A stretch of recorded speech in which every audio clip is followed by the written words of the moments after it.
could we put all of our transcripts into like TXT files, like downloadable TXT files that are like formatted so you can see who's saying what, and then I can run like a little R script and find things out. Oh, cool. That sounds really fun and embarrassing. Yeah. Who swears more? Daniel, Ben, or Hedvig? Ben. Definitely Ben. Who talks the most? Ooh, Daniel. You know, you can do all kinds of things. Yeah. Who interrupts the most? That could be really fun. Oh, yeah, that's one of us too, hey? Yeah, that wouldn't work because I separate you guys out in the edit.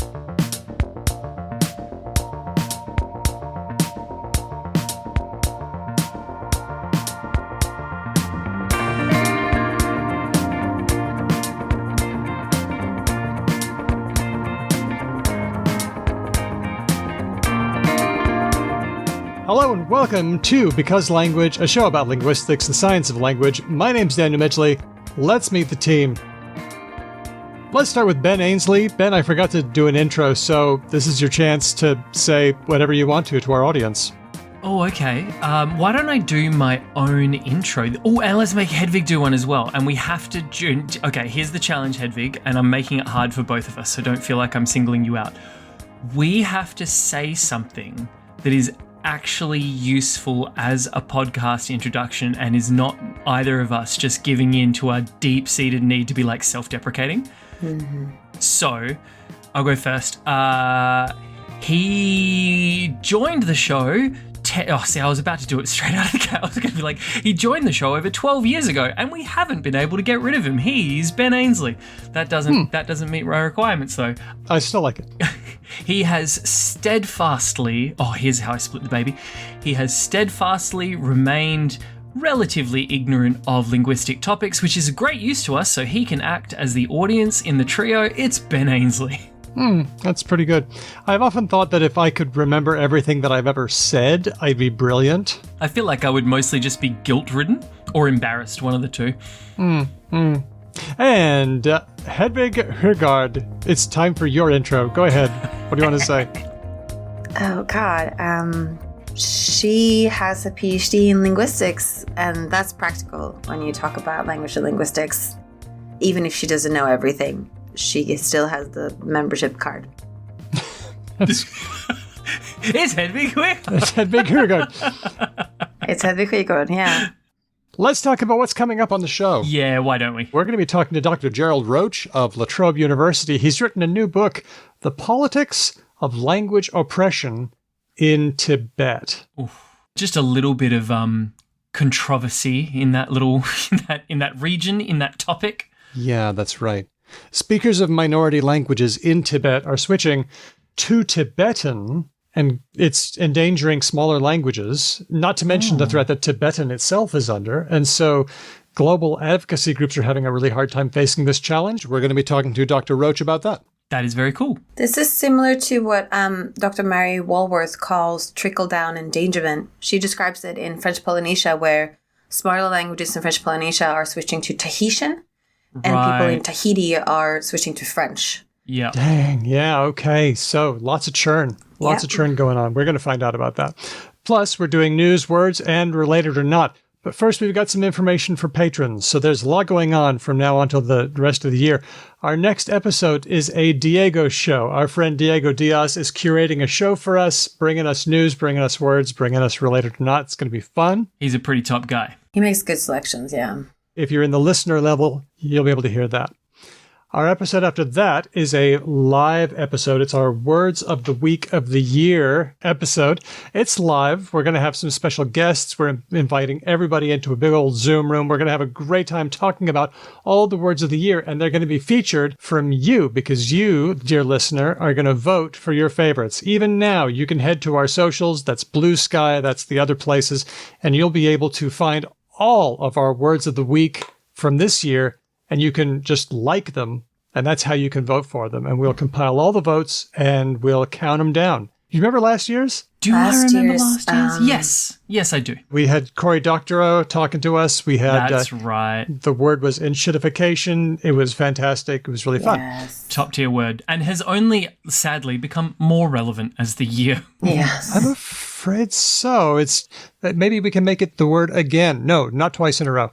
but all patrons, including free patrons, are invited to that. Also, our mail out. If you are a paid patron, you'll be getting... If you're in arrears, take a hike. I can't do it for the free ones because the postage is a killer. But if you are paid up, you'll be getting a mail out with lots of stickers. So make sure that your address is up to date with Patreon. If you're not a patron, why not become one? There's a lot going on at patreon.com/becauselangpod. Whew. Phew, indeed. Why don't you tell me something interesting that's going on in the world of linguistics, Daniel? I will. Let me ask a question here.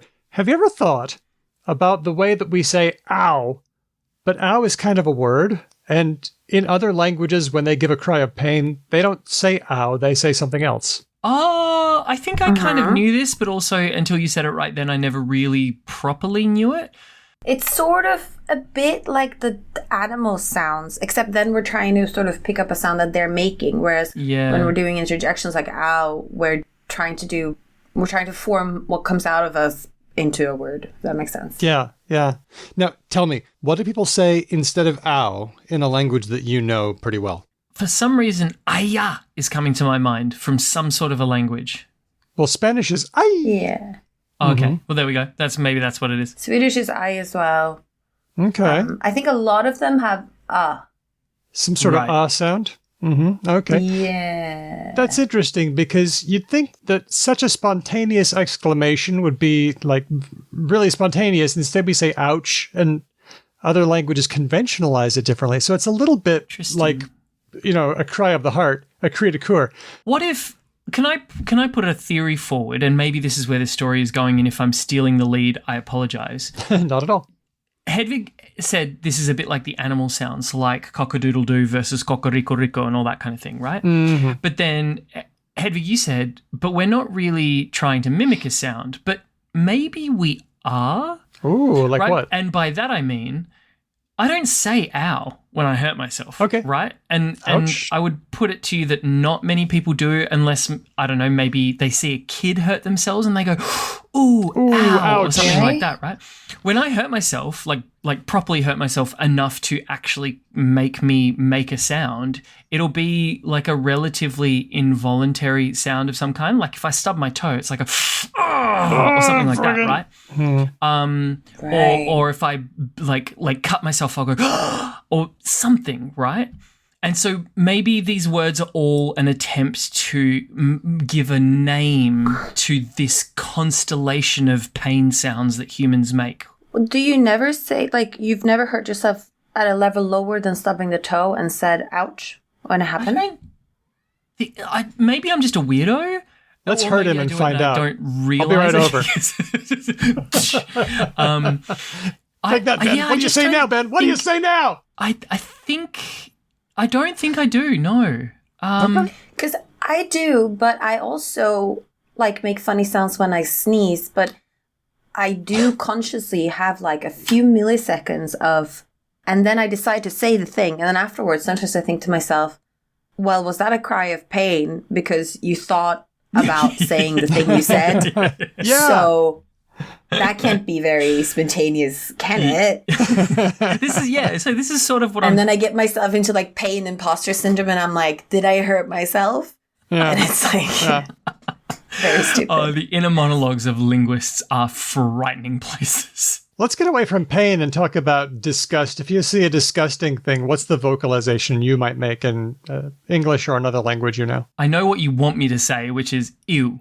Okay. You can say whatever you want to say. Yeah, it's a more closed vowel and back vowel. It's Sorry, open and closed. Can we go back a bit? So open would be... So it's like higher and further. Well, it could be back or front because like I would do both. Okay. I think. I would go like a Yeah. Yeah. So an open sound would be ah, and a slightly more closed sound would be or maybe even e. That's really tight. Like you got like tight lips as you form the vowel. Like, How about a spontaneous cry of joy? Daniel, Yeah, he's taking us on a tour through the vowel system because now he wants us to go high what and back. I particularly enjoyed is he just asked two millennials, what what spontaneous noises of joy do you make? And it's like, dude, Must be something, we're in our folks. mid to late 30s. Woohoo. Yeah, that shit doesn't happen very often. Or would you just say whoop-de-doop-de? Well, I mean, if something good happens for someone else, I clap my hands. Mm-hmm. I think I do like a "Aya," like something like that. You know, we tend to think that we say woohoo, and that's... No, I'm not claiming that. Woohoo! But I mean, when we perform a spontaneous joy thing, then we tend to say something like woohoo. But I if we feel perform like it, is it spontaneous, Daniel? We've been through this. I feel like that's only a Simpsons thing. I feel like woohoo has only been since either Homer Simpson I'd agree with that. or Blur Song 2, which also I think ties back to Simpson. Yeah. Woohoo! I think Yahoo would have been earlier. I agree, yeah. Well, in Australia now it's you. We're looking at nonverbal vocalizations, and at stake in this discussion is how far does iconicity go? That's the onomatopoeia thing. How far does sound symbolism go? Is there any universality in this? Now, this research comes from Dr. Maya Ponsonnet of the University of Western Australia, my colleague, and a team. Maya's been on the show before, episode 387 of Talk the Talk. This is Dr. Ponsonnet and a team published in the Journal of the Acoustical Society of America. I didn't know it was Maya when I picked it out, but I like her work anyway. Oh my God, wait. She emailed me about this. I filled in her questionnaire. I know this. Oh, so you did data? Yeah, I submitted the data for Swedish. I had to ask a bunch of Swedes also to make sure I wasn't... We've got a window into this A research. weirdo. This is great. Now we have to cut you out for this part. For Yeah, you're a data impartiality. point. Conflict of interest. Sorry, you're gone. No, tell us about what you did for this one. What was your data like? What did they have you do? I know Maya, and she emailed me and said, we're collecting data from lots of languages, and we want anger, joy, disgust. Pain, joy, disgust. Pain, joy, and disgust. Those three. And the words, and there were all these qualifiers about how the words should, similar to basic color terms, there are criteria, and then write them down and then write an IPA transcription of it. So I did that.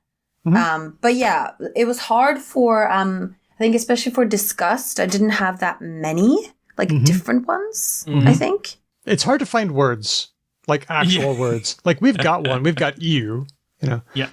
or ugh, UGH, I guess. Yeah. The team did look at vocalizations, the actual words, and this is conventional, for joy, pain, and disgust across up to 131 languages across 5 different regions of the world. That's Africa, Asia, Australia, Europe, and Latin America. But looking at words was just one part. In another part, they looked at nonverbal vocalizations in the situation. They got people to act out these things, not necessarily looking at words you might find in a dictionary, but words that people might say. But you said non-verbal. Yes. So, for example, ouch is a word, so that's verbal. Yeah. Right. But if I say, Okay. that's vocal, but not verbal. It's not conventionalized. Yeah, okay. Well, let's skip to the results. They found that for pain, the results were pretty uniform. A lot of people do some kind of open vowel like ow. Even ow is an sound. Disgust was more, as we found, kind of central, like that's kind of a middle vowel, not an It was never an It was usually something like Joy was really different. If you look at the plots for joy, you'll find that it's all over the place. It's spread across the area, but also there's a lot of E going on, like wee, I guess. Yeah. I'm looking at my responses that I sent in to her, and that was pretty good. So the joy ones, I wrote hurra, heja, toppen, yippee, yes. Yippee! And they're you guys have yippee. yippee. Yeah. And that's But conventionalized. it was hard. Yeah. Okay, so that's an interesting data point, and I just want to give one of my favorite facts. Do you know where oops comes from? Why do we say oops when we make a tiny little mistake? This I do not know. Why do we say oops? I don't know. But I do know that Germans say Uppsala, and I am from a city called Uppsala. Yeah, you are. And that's it's very confusing. Uppsala. Is that because they is that like a Timbuktu thing where they've just been like, everyone from this city is really clumsy, so we're going to use that word when... I don't think so. I think it's going to connect to the etymology that Daniel's going to say. Where are you from, Stumbleton? Yeah. Well, let's just say that you see a child and they stack it. Kaboof. And what you do is, in English at least, you pick them up. You say, upsa-daisy. Upsy-daisy, yeah. Or up-a-daisy or something like that. And up-a-daisy became upsa-daisy. And then that became oops-a-daisy. And it just got shortened to oops. So it's from picking a child up. Cute. It's related to up. Oopsie-daisy, yeah. That's so Although, I got to say that OED says it's possibly a natural cry, which is the last resort of a scoundrel. Yeah. Okay, let's take a look at another one about sound, and this one is from a team. It's Alexandra Kwiek of the Leibniz Center General Linguistics in Berlin, and a team. Dan Dediu is on this one. We know Dan. He's been on the show before. Published in the Journal of the Acoustical Society of America as well. Now, let's see. We all know about the Kiki and Buba effect. Yes. The one where you give somebody a spiky shape and you give somebody a blobby shape, and everyone knows across languages that Kiki is the spiky one and Buba is the blobby one, and that does not have anything to do with the way that the letters look in the language. It's independent of that. I'm going to name some sounds, and you can tell me how you would draw these sounds on a piece of paper. Okay. How about the T sound, as in T? How I would draw it on a piece of paper. Oh, like what shapey kind of thing? Yeah. I give you a little card, and you're going to draw it probably with a like pencil. right angles, something with like edges. Oh yeah, okay. It's got a bit of a corner to it. Would you agree? Well, Ben, would you change your mind if I said I put the T in a word like tutu? No, I would say Tutu. that still is quite a like not as spiky as Kiki, but still like there's edges, there's cornices to this particular sound. It's definitely not all curves. Okay. How about an ol sound? The letter L is usually La la lulu lili. lemon. I'm thinking like a wavy line, maybe. Okay, Not okay. necessarily a blob, but just like a sinuous kind of curve. Oh, okay. No wrong answers. No wrong answers. Now I'm going to give you another sound. Rrr, Ooh, the rolled R. How would you draw that, Ben? that's got to be a really short zigzag, like a tick, tick, tick, tick, tick, tick, tick, tick.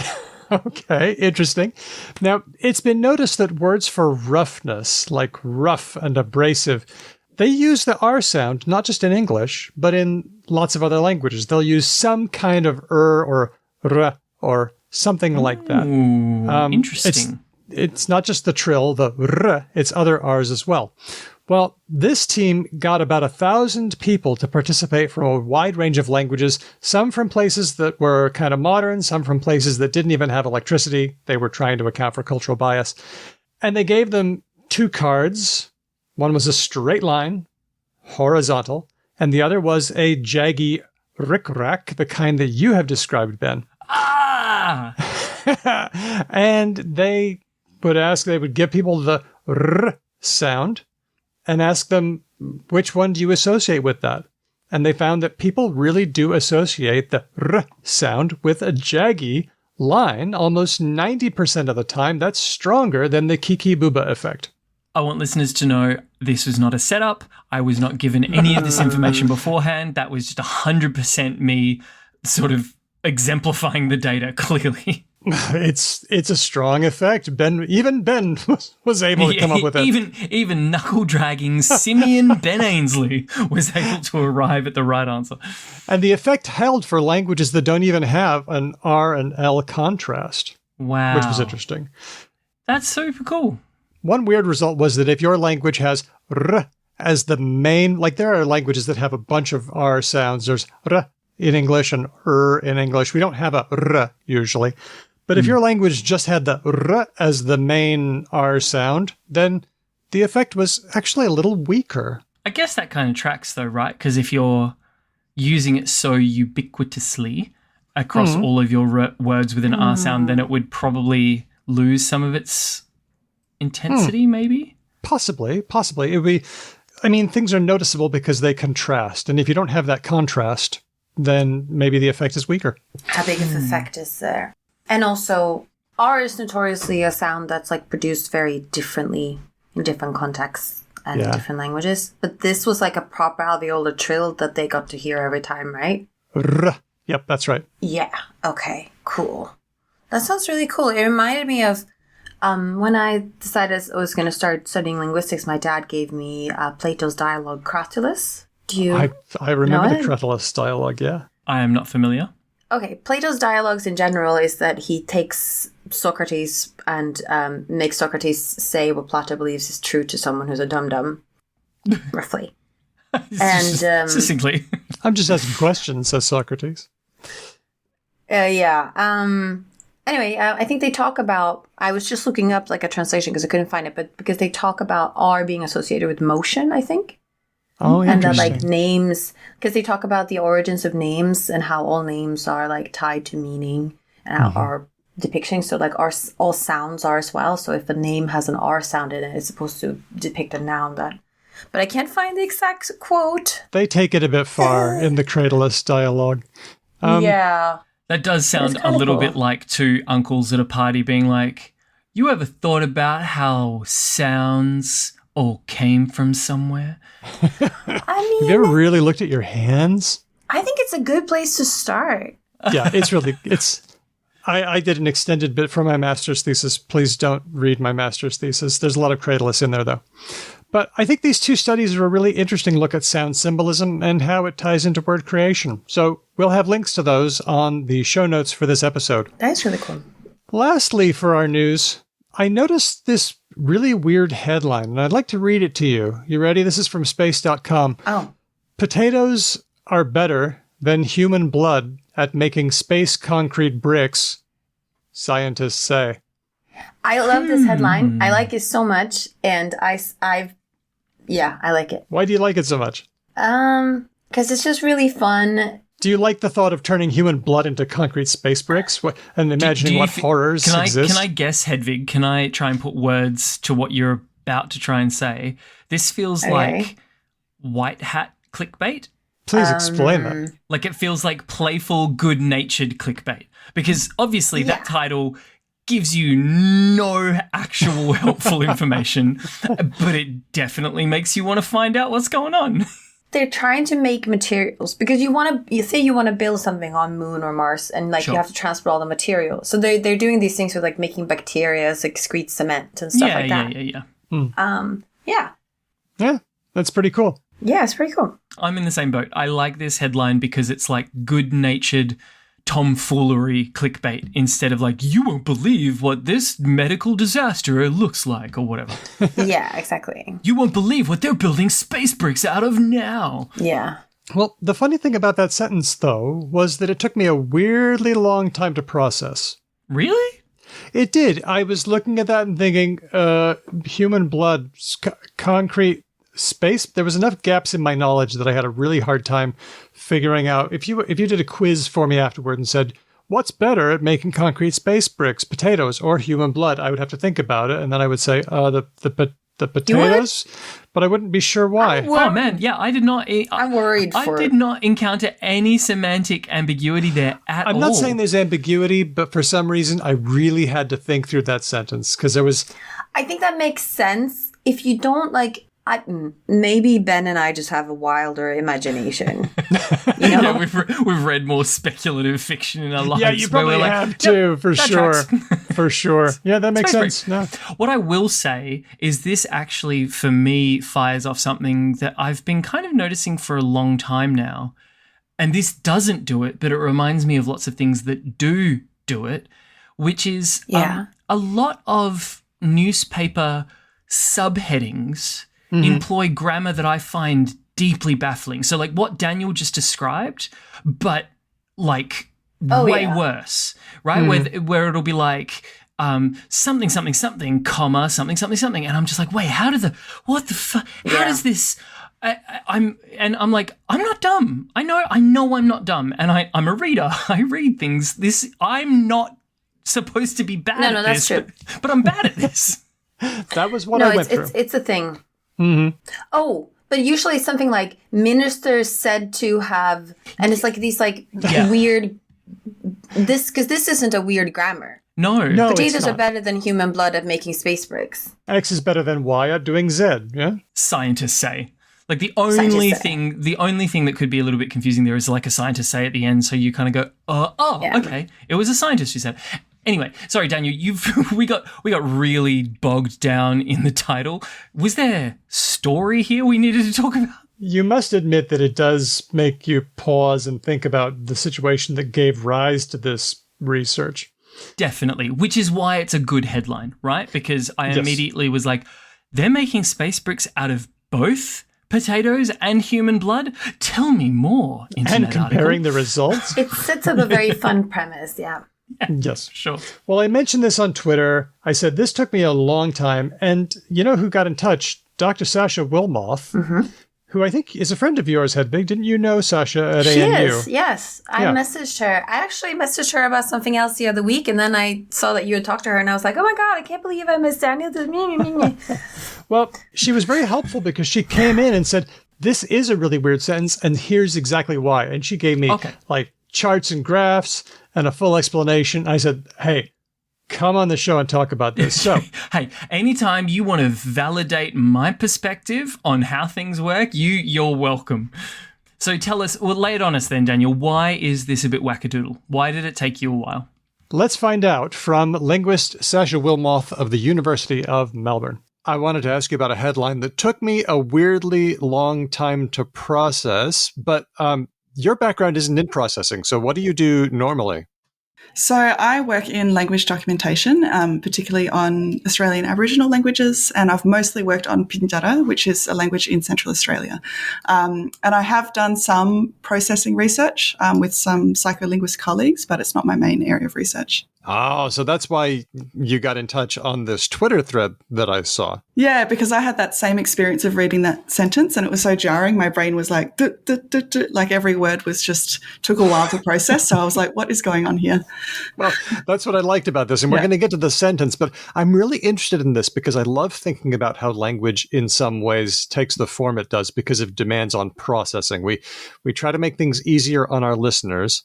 And also, we've been talking with Dr. Mark Ellison about attention. We don't like to pay constant, close attention to someone, so we pay close enough attention. And meanwhile, we're making tons of predictions about what's going to happen so that if there's a mismatch, we can go back and ask. We do a lot of shallow processing.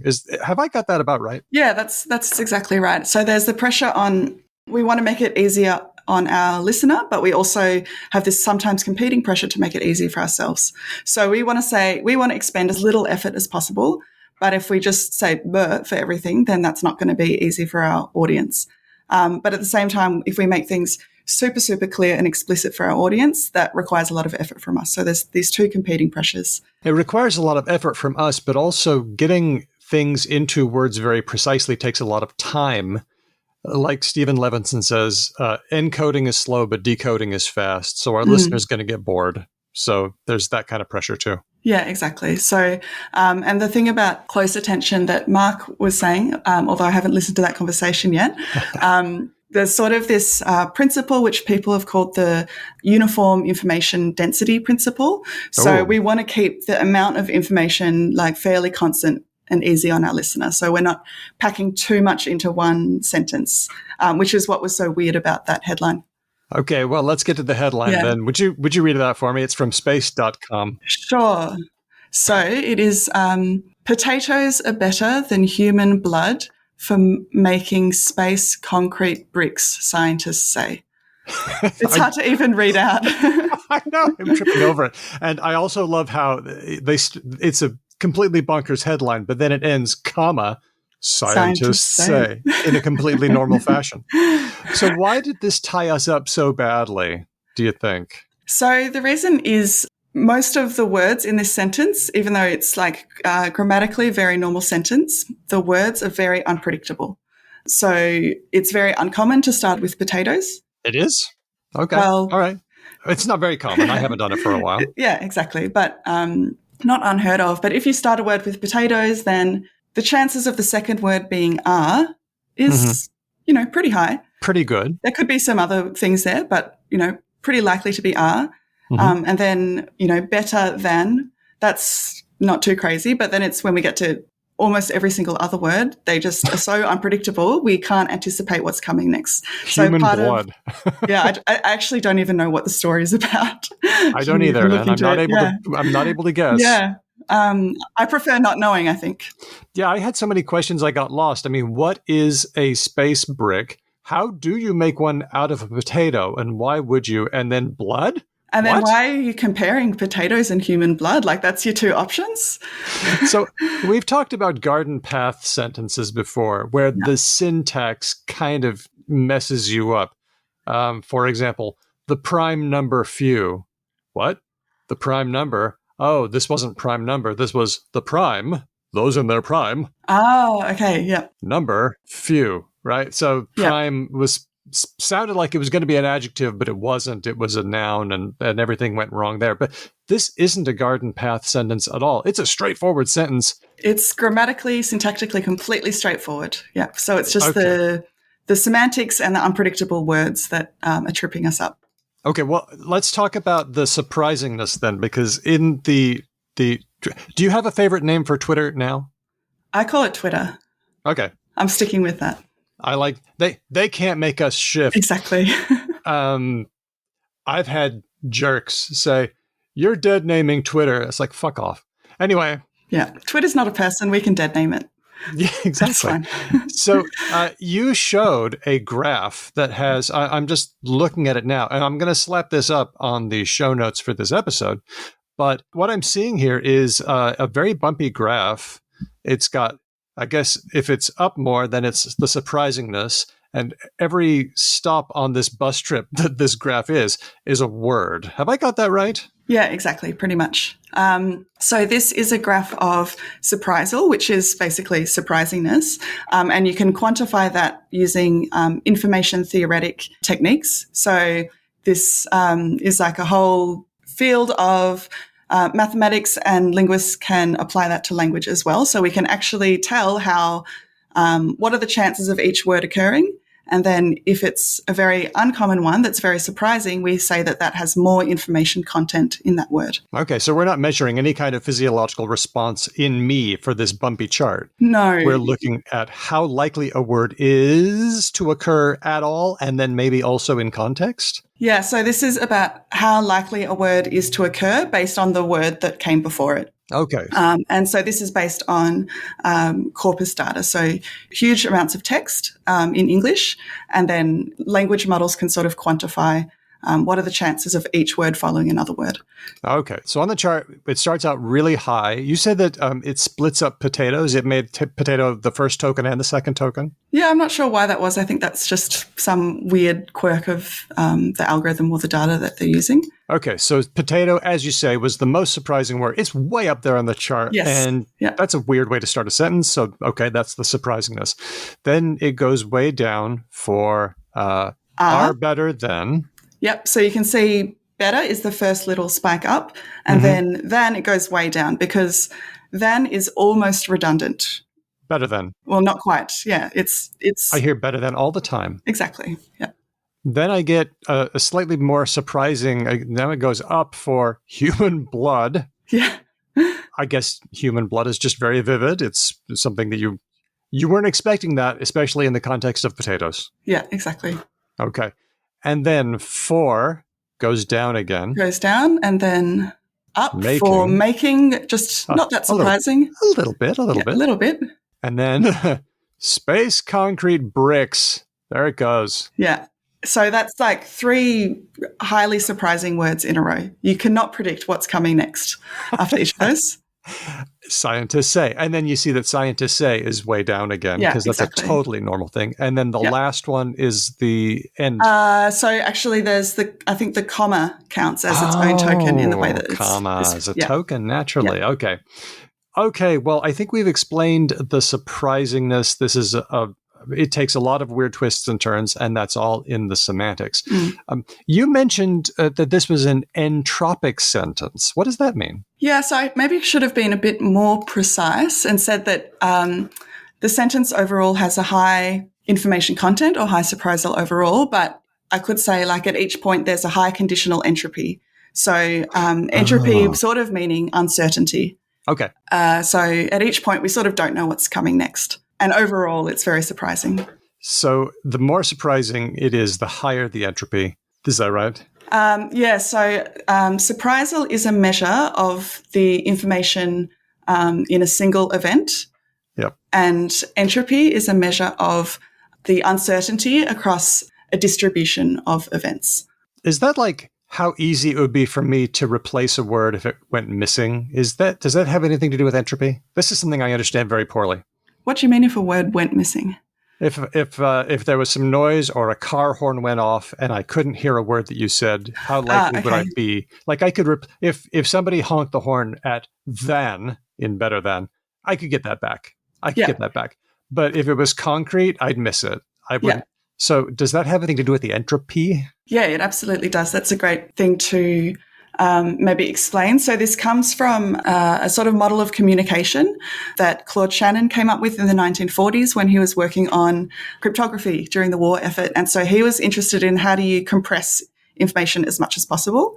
And the model of communication is that you have some sender. I have a message. I have something I want to say to you, and I encode it into some signal. That could be speech. It could be Morse code or smoke signals or anything, but some sort of signal where we've agreed on what the code is.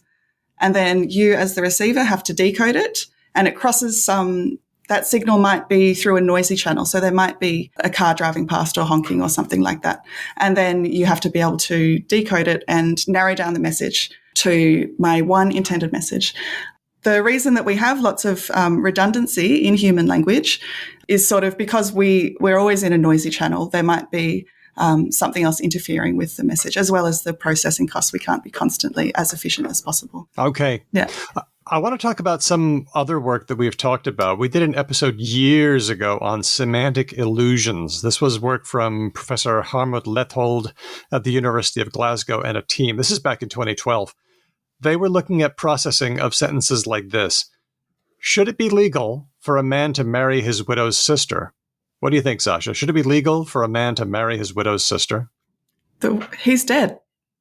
Oh, you were quick. You were quick on that one. That's right. If a woman is a widow, her husband is dead, and therefore he's not going to be marrying anybody. Yeah. Nice. There was also a study by Monty Newland and Gina Cooperberg from Tufts University. This is way back in 2008. They studied two kinds of sentences. There were pragmatically licensed sentences, which are nice, and they don't throw you any curves.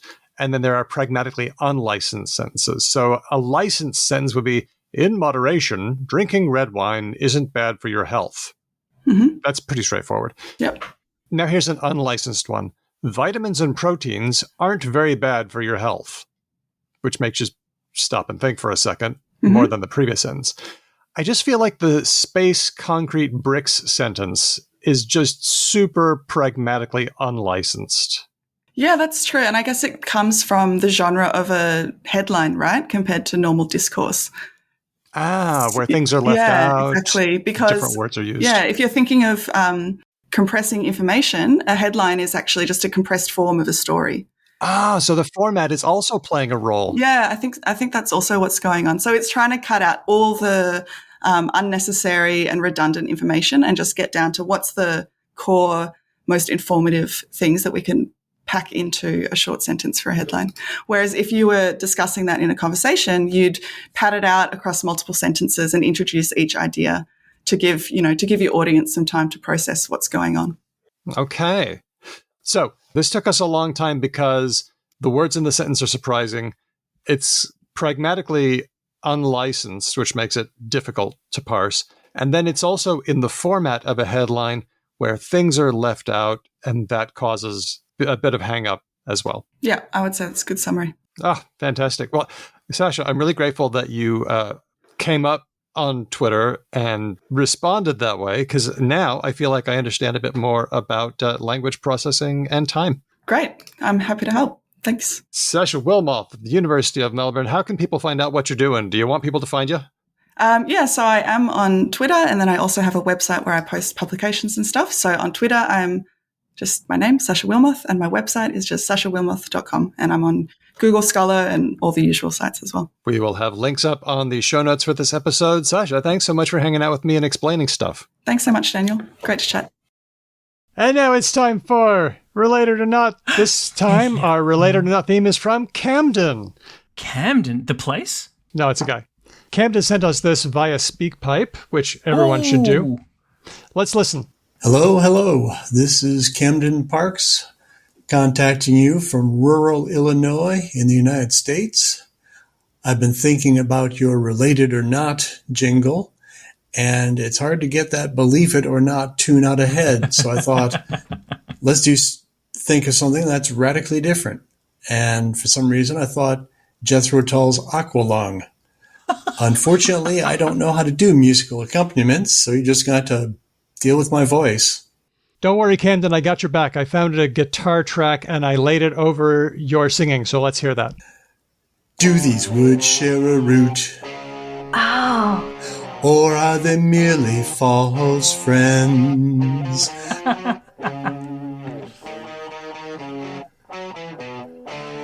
This is etymology, done on the fly to no serious ends, related or not. Yeah, and do with that as you will. Thank you. Bye. Thanks, Camden. I'm gonna have to replay that because I'm gonna remember. This is etymology. Yeah, that was good. To no That's very well serious done, end. Camden. It was good. And you know what? The guitar track that I found, I'm crediting that on the show notes, but I didn't have to pitch it up. Camden, your pitch was impeccable. I didn't have to do anything. Oh, nailed it. Yeah. Without backing. Good on him. A sincere Jethro Tull fan. And who wouldn't be of a rock band with a flute, you know? Very much. All right. Our first one comes from Vehemently via email. Kitchen and cuisine. Ooh. You know, cuisine comes out of a kitchen, don't you know? It's true. In fact, in some places, the cuisine is the room. Cucina is kitchen in Spanish, is it not? Cocina in... Cocina? Is it cocina in Italian? So clearly in the Romance languages, there's a link between cuisine and kitchen. Mm-hmm, mm-hmm. Does that transport over into English? Hedvig, you look like you already know the answer to this. I just know that there's been a map of these two word etymologies that's been doing the round on social media lately. I can remember the image of the map. It features sort of orange and red colors over Europe, and all the lines are coming out of Italy. But I think they're at least from like two different Italic dialects or something like that. Right. Okay. And I'm not sure if they end up converging at some point. I'm going to go not related because I feel like kitchen with its K just has a really different vibe. I'm sensing some Norse, I'm sensing some Germanic, something quite different from the cuisine, that sort of like soft, lilty mouth sound. Ben, can you pronounce the two words that we're doing for me, please? But I'm probably pronouncing the Spanish one wrong. Kitchen and cuisine. Okay, so do you hear how both of them have a K in them? Okay, fine. but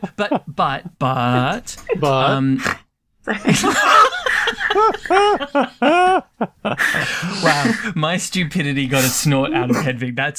I feel real special. That doesn't happen That's often. really nice. Okay, you know what? Fine, but I'm sticking to my guns. Okay. That's fair. Hedvig, That's fair. I'm not saying you're wrong. I'm just saying It feels like you're saying it a bit. sounds not letters. I've been like brainwashed. Like I think so much about sounds all the time that I'm bad at spelling. So when you said that like one of them has a sound that the other one doesn't have and it's a K, I was like, That's the wrong. same sound. Are you saying then, Hedvig, that you think they might be related? Go on, you got to say it after all that. yeah. So what if it could just be that the Chen is like a Germanic diminutive thing, Oh, right. Okay. or something. Yeah. Okay. I'll guess that they are related, but I'm not so sure. Okay. I thought, yeah, they're related. I'll believe anything. And also, remember, we borrowed a lot of those We borrowed a lot of those kitchen words and food words from French. True. So Yeah, that's true. Answer vehemently says they are related. They both go back to vulgar Latin cocina or cochina. So, related. Can we, for a second, talk about why it's called that? Why is it vulgar Latin? And is there a prudish Latin? Like, how does that work? Vulgar just means like of the people. Right. So okay. it's like, and usually vulgar Latin refers to like, yeah, not as formal, like not what you speak like in the Senate and maybe what was spoken later. Right, like the lay people. Language of the people. Only later did vulgar mean something bad because people thought that other people were bad, and they are. Okay. Thanks vehemently for that one. Next one's from Gordon. Minimum and miniature. They both have mini in them. My answer was, of course they're related. At least I think the two minis are related, and I think they're both related to minus. Mm-hmm. Interesting. Now, I'm really inclined to say no here because it feels so obviously a strong link that like why would it even be up for question? You know what? I love how we started off playing related or not, but it really quickly turned to, are our listeners fucking with us or not? yeah. It is just absolutely prisoner dilemma shit. All the way. And Yep. I think we are being fucked with, so I am going not related. Okay. Hedvig, your answer. I mean, we get into the problem we've had before where, like, if part of the word is related, then sometimes Daniel has been like, no, it has to be the whole word. Okay, hang on. Can't believe you gave me the voice. So it's miniature and minimum, right? Let's just say the two minis. Okay, Are the two minis related? What we'll say here is, yeah, exactly, right? If mini is shared between these two words, even if the second half of it is like wildly different, I'm calling that related. Yeah. I'm claiming, though, I'm putting my flag in the sand and being like, the minis are not related. It's the A that is screwing with me. Miniature. Mm-hmm. I'm going to say that they are related. Oh my God, they're both small. So I said related, Hedvig said related, Ben says not related because he suspects a trap. It was a trap. They are not related. Yes! All that Dungeons and Dragons finally comes in handy. Minimum just comes from Latin minimum. That's really straightforward. But then the miniature... That's not coming from. That is... Minimum is what it is. The Latin word. What it is. But miniature comes from something different. A different Latin word, minium, which was a word for their red lead. There was a kind of lead, and it was red, and they used it in paintings. They would paint things red, like little tiny, teeny, tiny pictures in manuscripts with red paint, and those were called miniatures. I mean, yeah, they were small, but the meaning transferred from the red lead that they were painted with, the minium, to the size of them, and miniatures were then a thing that were really tiny. That's really cool. That's amazing. It's possible that minimum played an effect, that it had a little bit of a cross influence, but they are not necessarily related that way. It could be a case where the two words group together. Thanks, Gordon, for mucking with us. I caught you, Gordon. I caught you. Ben's on to you, man. Yeah. He's done this. It's not paranoia if they really are all out to get you. This one is from James on our Discord. If you do glass, you are a glazier, yes? Mm-hmm. Yep. So James is wondering about glass, glacier, and I'm adding glaze. Actually, I'm adding glass. Glass, glaze, and glacier. Do you think any of these are related? Glaze and glass definitely are. I can say that with a rock solid certainty. How do you think? I mean, I can give you the, because to glaze something is to put a like microscopic layer of glass on something, right? So glazed pottery has a very fine film of glass all around it. And then other things that became glazed, which had that look like a glazed ham or whatever, are a layer of like usually some gelatinous or kind of clear looking thing on top of something. Right? Yeah, exactly. Right. Sugar. So that for me is like a pretty, like an indelible link between the two. So glass, glazier, and glaze would all be related. Do you feel that way, Hedvig, before we go on to glacier? No, I think that's maybe true. I think everything has to do with ice. Mm-hmm. Ooh. Okay. Interesting. And there's your glacier tie-in. Because I was going to say glacier, no. Okay. Well, have you ever seen ice and seen glass? Yes, I have. They bear a passing resemblance. They do. Have you ever seen sugar sculptures, by the way? Yeah, true. And look, like having been to actual glaciers, they do have like an incredible sort of glass-like, deep blue sort of. It's pretty incredible. Like when you see them. So Yeah. you're probably right. I think most likely. Okay. I think they're all related. I think it's got to do with ice. But But glass But yes. is a pretty recent thing. it's a bit Yes, different. I was thinking about that too. That's why an ice isn't. Yeah. So Yeah, a but metaphor. Yeah, okay, so you're thinking all of the various glass words we have all come from glacier. That, I mean, I can imagine that. Not from glacier, from some word for ice. Yeah, That okay, is- sure, which we then also applied to glacier. I think that Yeah. glass and glaze were related, but I felt that glacier wasn't connected. I felt like That's that what I was said originally, but then Hedvig floating out convinced on me its own. otherwise, and I'm going to stick with it because she seems real smart and stuff. She's a doctor she is pretty smart. of language. I'm pretty smart. Oh god. No. I'm sticking with that one. I might be dragging you down. That's okay. We'll go down together. Well, the joke's on you because glass and glaze are related. They both come from Proto-Germanic glassum, glass, but glacier's on its own. That's right. Hang on. So really? Proto-Germanic had That's a not word very far for back. glass. Mm-hmm. They did. I guess they must have been making that stuff. Surely, but hang You on. can make sand. You can make Oh, like like obsidian and that sort of Take thing. some sand and fair potash enough. and Yeah, stuff. yeah, Okay. yeah.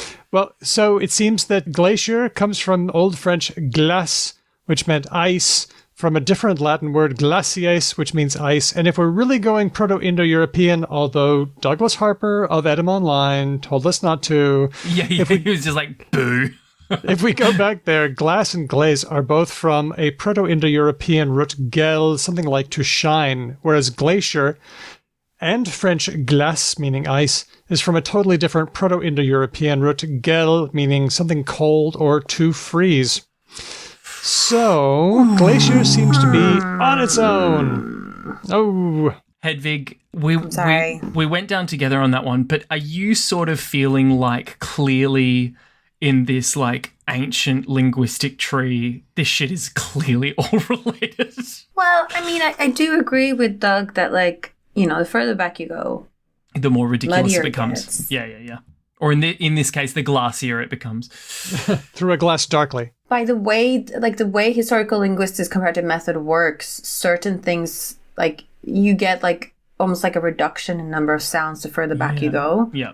In some ways, you do pick them up in some ways as well. So you don't only reduce, but like so things get more and more similar the further back you go. And then I believe Daniel when he says, at least to our current knowledge, we cannot say that glacier is related to glass and glaze. Fair enough. Fair enough. That's all. I'm just looking at your map of all of the kitchen words. It's pretty amazing. Because Yes. normally there's a bit more variance than that across all of those linguistic traditions, and they're all very clearly related. So for the listener, I don't know if Dan's going to keep this in, but I remembered the map about the kitchen words that I had seen, and I posted it in our little private group chat. And yeah, so it's supposedly all from Vulgar Latin cucina or cocina. God, any There it is. I Italian can't- looking at this map Coquina. would absolutely spooge themselves to know that like all words for kitchen came from there. Oh, you're right. Oh, and I don't like feeding the Italians confidence when it comes to food.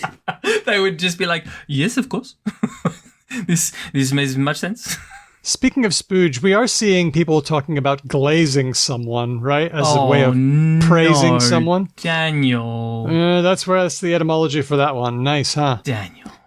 Anyway, the relevant sense is that of polishing. Speaking of vulgar Latin, Daniel, honestly. Thanks to James, and thanks to everybody who's giving us related or not words. We're having a lot of fun with it. Don't forget, we're doing them for our live show. You'll get to vote for reals, so it'll be fun.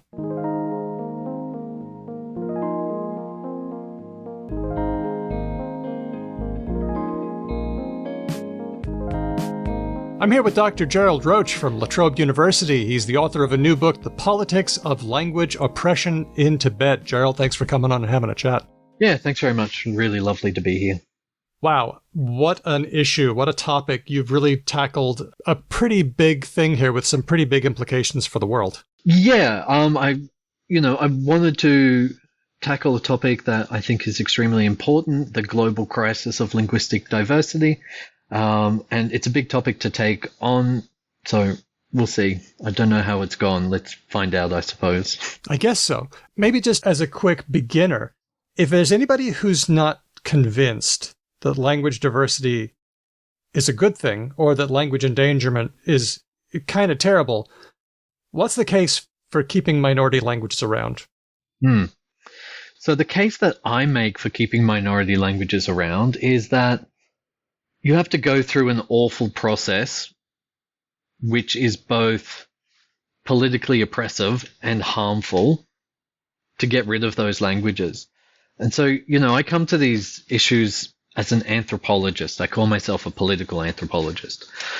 And so I'm less interested in the languages and what happens to them and what information they contain and things like this than I am in the people who speak them. And so when I think about that question, about why diversity, why retain languages, my answer is that diversity is maybe in itself not the most important thing. What's more important is the harm that is caused in the process of getting rid of that diversity and the sort of oppressive relations of domination that get enforced in that process. That would be my pitch to you and your listeners. Okay, so whereas I, as a linguist, would say, language eradication is super bad news because we're losing languages, you're actually saying language eradication is really, really bad for people and their social connections and their cultural knowledge and what happens to them. Yeah, exactly. I understand the kind of answers that other people give, but my concern is that they can also create justifications for destroying diversity if they can prove that they can solve that problem. So, for example, if you say that the problem with reducing linguistic diversity is that we lose valuable knowledge about the environment or humanity or something like that, which is an argument people make, well, then the counter argument is that if we can record that knowledge, then you can just get rid of the languages and it doesn't really matter. Another example is that people will say, well, diversity is good because it leads to high team functioning in a productivity sense, right? If you have different people with different languages, they bring different perspectives. Again, if you can get that high functioning without the languages, then it doesn't matter. The last argument that people make along those lines is like the cognitive function one, that being multilingual is good for your brain. It slows down aging. It prevents Alzheimer's, etc., etc. Again, if you can show that people can get those benefits without multilingualism, then you're providing people with an excuse to just get rid of languages. That's my concern with those kind of answers. And what we're saying instead, well, the answer that I might give instead, if I'm thinking more along your lines, is if we're seeing the loss of languages, it means that there's something bad that's happening way up the chain. Mm-hmm. And language is just one of the ways that this is coming out. Would that be right? Yeah, exactly. So I think that there are specific things about language. Language is targeted in particular ways, but it's often targeted alongside other things. And so that's why I think it's important to think about, what I call language oppression, which is what is driving the destruction of linguistic diversity. It's important to think about it in tandem with and in relationship to other forms of oppression, in relation to race, ethnicity, and so on and so on. Well, what kinds of oppression are we talking about? Since it's the title of the book. Yes. So language oppression. I'll talk a little bit about that term and where where it comes from, because it's not my term. I didn't invent it. It comes from a book chapter in the Oxford Handbook of Endangered Languages. The chapter has many authors, but the lead author is Alice Taff. So she's writing with a group of scholars who are talking about the relationship between indigenous languages and health, right? And because, we have this literature going back a couple of decades now, showing us that retention and reclamation of indigenous languages has a number of surprising positive outcomes for people's health and well-being. And they kind of are talking about those relationships. And the argument that they make is that, well, the process by which people are deprived of their language is oppressive and harmful in and of itself. And so when you reverse that process and you undo those relationships, that has a positive impact on health and well-being, which I think is correct. So to sort of focus attention on that, they use this term language oppression rather than language endangerment. And so language oppression they define as the coerced enforcement of language loss through these various means. And, when I read that, it just kind of like clicked for me. It made sense in terms of what I'd seen in the field over a number of years, but also in terms of the literature that I was working with coming out of anthropology. So anthropology of violence, the critical anthropology of the state, and so on. So it brings all of that together really nicely. I like the way that it operates kind of as a replacement for language endangerment. So I think language endangerment, the way that it's described in the literature, is a real and important problem, but I don't think that's the best term to describe it if we want to have like a proactive, solutions-oriented approach to stuff. Because when we say language endangerment, the image that I always have in my head is like a scary monster hiding around a corner, or it's like there's a weird glow on the horizon, we don't know what it is. Like I don't feel that the language endangerment literature, as much as it's been useful and provided lots of insights, I don't think it has managed to describe the problem in a way that charts forward a path towards what we actually need to do to intervene in the situation effectively on a global scale. And like that's what I think this idea of language oppression really does for us. So it does that in two ways. One is the way that I mentioned previously, is that putting oppression in the title helps us think about it as a political relationship along the lines of other political relationships that we're already familiar with, right? We know that other forms of oppression exist. We know that they are not good. We know that they have been and can be successfully resisted. So it puts our thinking in that frame immediately through that term. And then the other thing that I think it does is it sets up that binary relationship of oppressor and oppressed, which is really important for making an analysis of what's going on and what needs to be done. Like, I certainly wouldn't say that this is something which is done universally in the endangerment literature, but there is a tendency towards victim blaming in the way that the problem is framed. So one of the ways that we see this is through this concept of language vitality, right? You turn on your linguistic thermometer and you measure the vitality of the language. And if the language doesn't have enough vitality, then it's on its way out. It's endangered, it's moribund, whatever. But it locates the problem in the language just through the way that we talk about it and the way that the criteria it uses are in terms of domain analysis, like the language is spoken at school, in the media, in business, in government offices, and so on, right? It puts the focus on the language, but what actually needs to change is the broader context beyond the community and beyond the language. So like, knowing that the language is not in school is important because that's a massive driver of why people choose not to use and transmit a language. But the question is like, why isn't the language in school? Who said it can't go in there? Do people want it in there? Do they really have that option on a legitimate level? So language oppression, I think, draws our attention to those kind of issues, like who outside the community is pressing down on the community, who is oppressing them, what are they doing, how are they doing it, and then we can get into like the complicated analysis of like what oppression looks like in practice, because it's often not the kind of like direct, explicit violence that we are led to expect. Yeah, so that's kind of what the book does, is like unearth what oppression looks like in this context. I like how oppression is kind of how you're advocating for language oppression as a substitute term for language endangerment, because if you use the term language endangerment, it sounds so abstract. It's like, oh, condors are endangered, pandas are endangered. Well, I didn't really do anything, but nobody did anything to make that happen. It just happened, and it doesn't just happen. Yeah.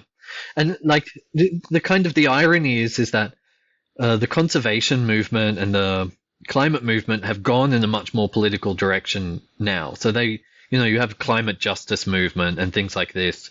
One of these memes that goes around which is like, the X number of people who are producing X percent of the global carbon output have names and addresses, and right? And so climate activism has gone in this much more heavily politicized direction, because we've realized that there's a power dynamic that is enforcing this, that there are institutions and people with vested interests in maintaining this situation, and what is fundamentally needed is a change in those political relationships.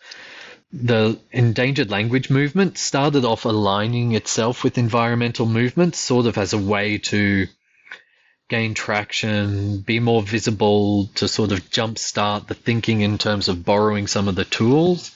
It's understandable. The work had already been done in that area. Yeah. Yes, exactly right. And they wanted it to make sense to people. So it makes, like, that approach made sense. Although arguably there were other options available that weren't taken. But leaving that to the side, I do think it made sense. But, the movement that language endangerment was modeled on has shifted so drastically in that time, and I think it's maybe we need to catch up with the climate movement as it now exists in this much more politicized form. Okay, well, now that we've drawn an express link between languages disappearing and political oppression, let me ask this question, and I've asked this question before to other people, but I want your take. Is all language death language murder? Or do sometimes people just naturally shift away from their traditional language? Are they choosing, or is it all oppression all the way down? Pretty much. Like, short answer is pretty much today, it's all oppression all the way down. Like, so there are counter stories that you can tell. So one of my favorite examples comes from Papua New Guinea. I think it's the research of Donald Laycock. But anyway, there are these historical examples of, like, Papua New Guinea is this fantastically diverse part of the world, and there are these case studies where it looks like people have just stopped speaking one language and started speaking another for kind of laughs. Right, that's an oversimplification, but because they wanted to, they had these cultural values where diversity, differentiation, and distinction were all important, and they enacted that through these acts of like extreme linguistic creativity, and they would like collectively make these decisions where they would like invert particular linguistic practices to start differentiating themselves from their neighbors. So that has happened historically. But if you look around the world today, it would be hard to find really an example of that kind of thing, and it would certainly be the exception rather than the rule. So, like, we have to understand the historical specificity of what we are witnessing today. If I go on what used to be Twitter, or if I give a public talk about this stuff, there is always some contrarian in the audience who wants to say, no one speaks Latin anymore or something like this, and aren't you just interfering in natural processes? Isn't this just part of the way that the world is? And it's like, yes, languages change, and they change over time to become unrecognizable to their ancestor languages, and we know that this is a historical thing that has happened. Yes, you contrarian, you are correct. You win the conversation, right? But however, that's not what's happening now. We have this kind of like new global situation which has emerged over the last 500 years or so, where Europeans started like getting in their boats, going around the world, invading countries, doing genocides, dispossessing people of their lands, destroying cultures, enslaving people, etc., etc. Right? Everything shifts in the world after that. And we get to this point, like very concertinaed version of history where like there's this decolonial moment in the mid-20th century where post-World War II, setting up the United Nations, lots of colonized countries are calling for their independence from their European overlords, and the United Nations shepherds through that process, right? It creates a procedure for making new states so that colonialism is no longer a thing. And so they do that, but they do it in a way that essentially just devolves responsibility for colonialism to the new governments, right? So China is a classic example of that. China was set up as a colonial empire around the same time that Europeans were going around and doing it. So China expanded into Tibet, into Xinjiang, into Inner Mongolia, like off the back of silver that was being mined out of South America, with a demographic explosion that was based on the potato, which had been taken through colonial trade networks into Asia, and in response to expanding Russian influence in Siberia and Central Asia. So China was part of that global colonial moment. When it came time for UN-sponsored decolonization, they just said, like, China, you're good, you have your country, that's fine, you just keep that. Like, they actually defined colonialism in a way that meant that you had to get in a boat and cross an ocean to do it. Right? It's called the Blue Water Thesis. So the Blue Water Thesis was because if they hadn't kept that, if they hadn't used that principle, they would have had to break up all the post-colonial nations into smaller states, right? So look at the Congo, look at India, look at Ethiopia, look at Nigeria, etc. If they'd followed through on the principle of like actual self-determinations for self-identified peoples, like 90% of the countries that exist in the world today would no longer exist. And that would have, like, for the United Nations, that was not good. So they just tweaked the definition of colonialism in such a way that most people in the world could continue doing it because they didn't have a boat. Okay. So China becomes a country. China is not a country. China is an empire with a flag and a seat at the UN, right? And that's why we have this situation where, like, Tibet is there, Xinjiang is there, Inner Mongolia, the E people are there, etc., etc. And today now, all the people who participate in the United Nations have a vested interest in maintaining that system. And that system is fundamentally an assimilatory system. It's a system that fundamentally destroys linguistic diversity. Okay. Now we need to get to Tibet, the topic of the book. My understanding before reading the book was I was aware that Tibet and the Tibetan language was under pressure by the Chinese government. The surprise in reading your book is finding out that speakers of the Manegacha language are flowing to Tibetan, and lots of other people who speak different languages are flowing to Tibetan. Mm-hmm. And Tibetan has kind of become the choice. And it made me think of the 2010 protests when the Chinese Communist Party tried to crack down on Tibetan as a language of education, and there were massive protests, and Tibetans came out and said, no, we value the language. And at the time I thought, oh, well, that's very positive. But I don't think I was aware of how this would affect other languages. So yep. And you're smiling because this seems like I'm making a common mistake. Is that a common perception? And what's the reality? Yeah, so it's not so much that it's a common mistake. It's the result of like a a mixture of misinformation and disinformation that have been propagated for decades for particular purposes, right? So it's not Okay. So that's not what I'm laughing at. Like, I'm laughing at the sort of the realization that something that looked good might actually be bad, because that was kind of a key problem that I had to grapple with in writing the book and thinking through the problems that I analyzed. And for me particularly, it also involved like rethinking my own involvement in particular projects that I'd worked on, right? Because I lived in China and worked with Tibetan communities for 8 years. Broadly, a lot of those were sort of like supporting Tibetan culture in the face of a great sense of loss. Sounds good. Right, so there was a kind of a realization moment where it's like, well, some of these projects that I'm working on are working against the interests of some Tibetans and for others. So that was like a complicated realization, I suppose. So like the background that you need to know on this is that Tibet is a multilingual region. There's like 3 different components. I'm going to give you the complex version of it because it's a linguistics podcast. You want to know about languages, so here we go. I'm going to give you the complex version of it. So in Tibet, you have Tibetan people as an ethnic group, and then you have other ethnic groups. So that's the first level of diversity. It's just ethnic. The other ethnic groups in Tibet speak a range of different languages. Each ethnic group would speak one or more language, mostly multiple languages.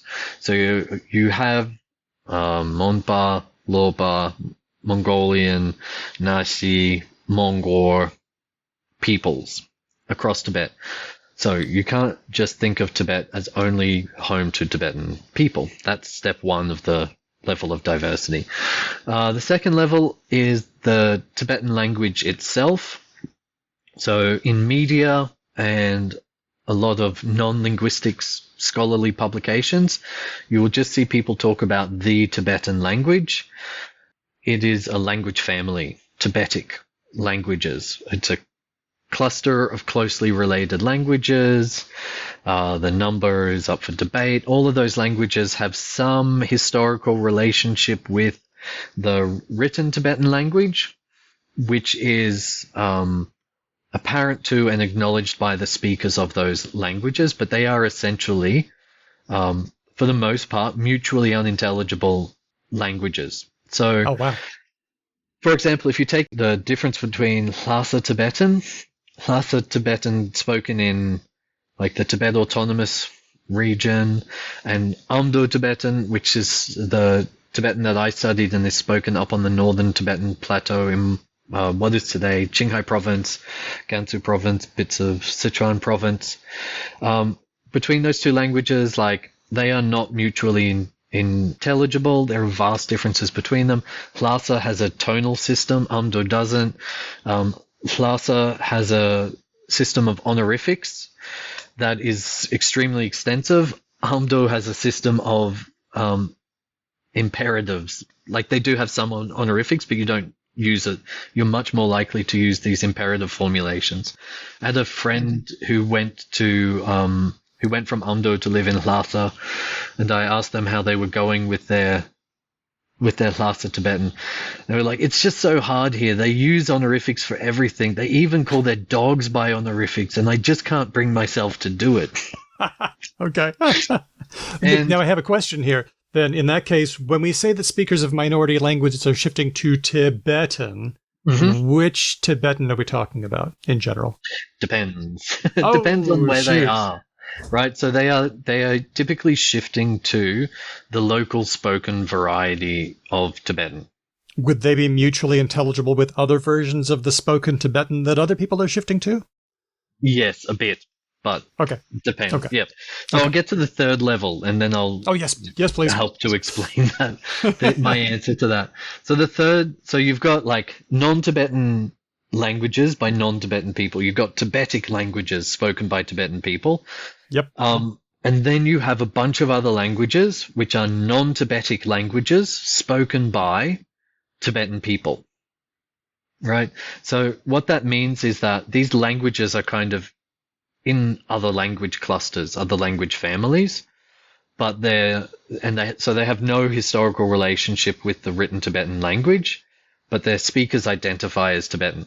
So there's a couple of different groups. So Manegacha, for example, Manegacha is usually defined as a Mongolic language.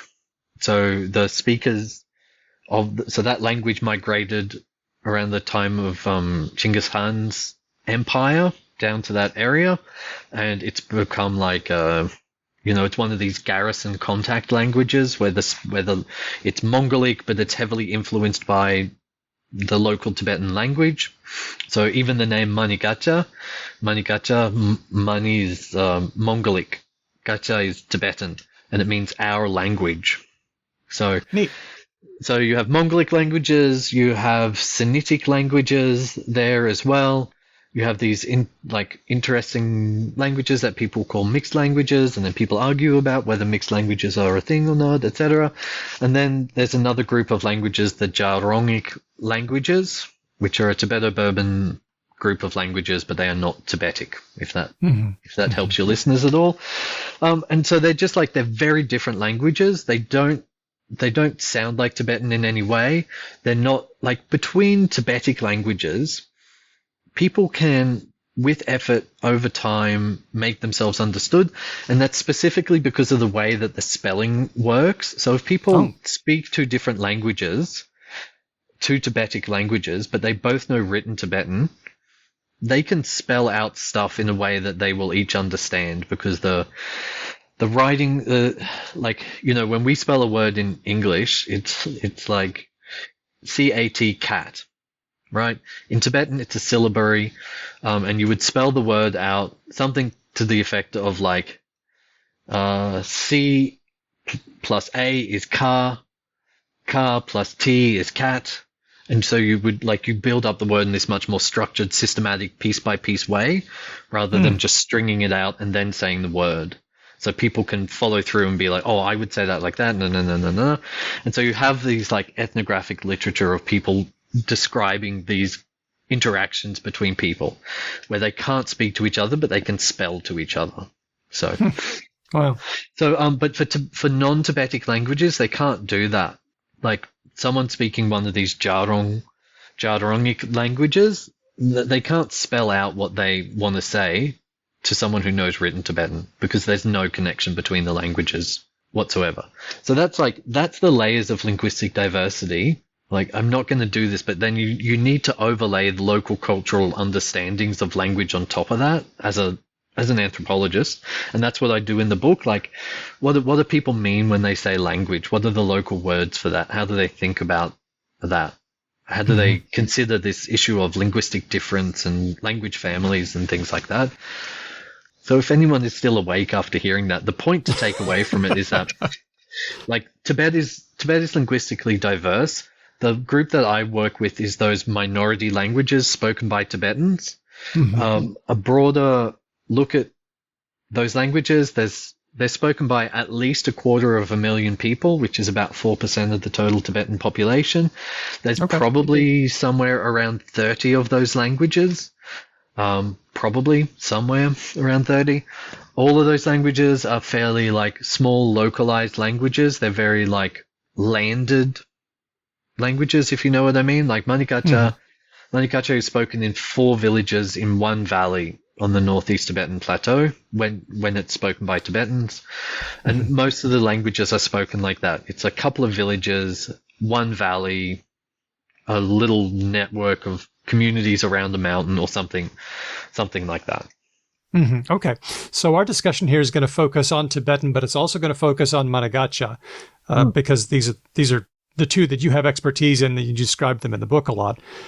There's a quote here, and somebody really liked this quote on Blue Sky, so I liked that myself. You describe a rupture between children and their parents in Manegacha-speaking families, and I'm going to read this here. What we see here is a rupture between parents who can speak and understand a language, and children who can understand but do not speak that language. It is not simply a rupture between generations regarding the languages that they can and do use.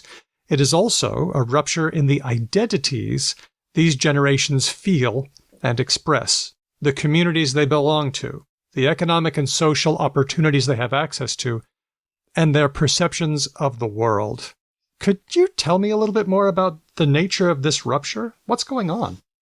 Yeah, sure. So this rupture that I talk about in the book is it's a classical pattern described in the linguistics and sociolinguistics literature on language shift, where you have this 3-generation pattern of language shift where grandparents are speaking one language. You have a second generation where the parents are bilingual in the heritage language and the new language, which is often the dominant language of the state in the context of migration.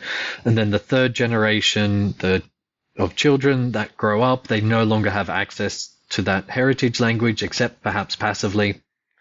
And they are dominant in the new language that their parents spoke. So you have this switch of language across generations.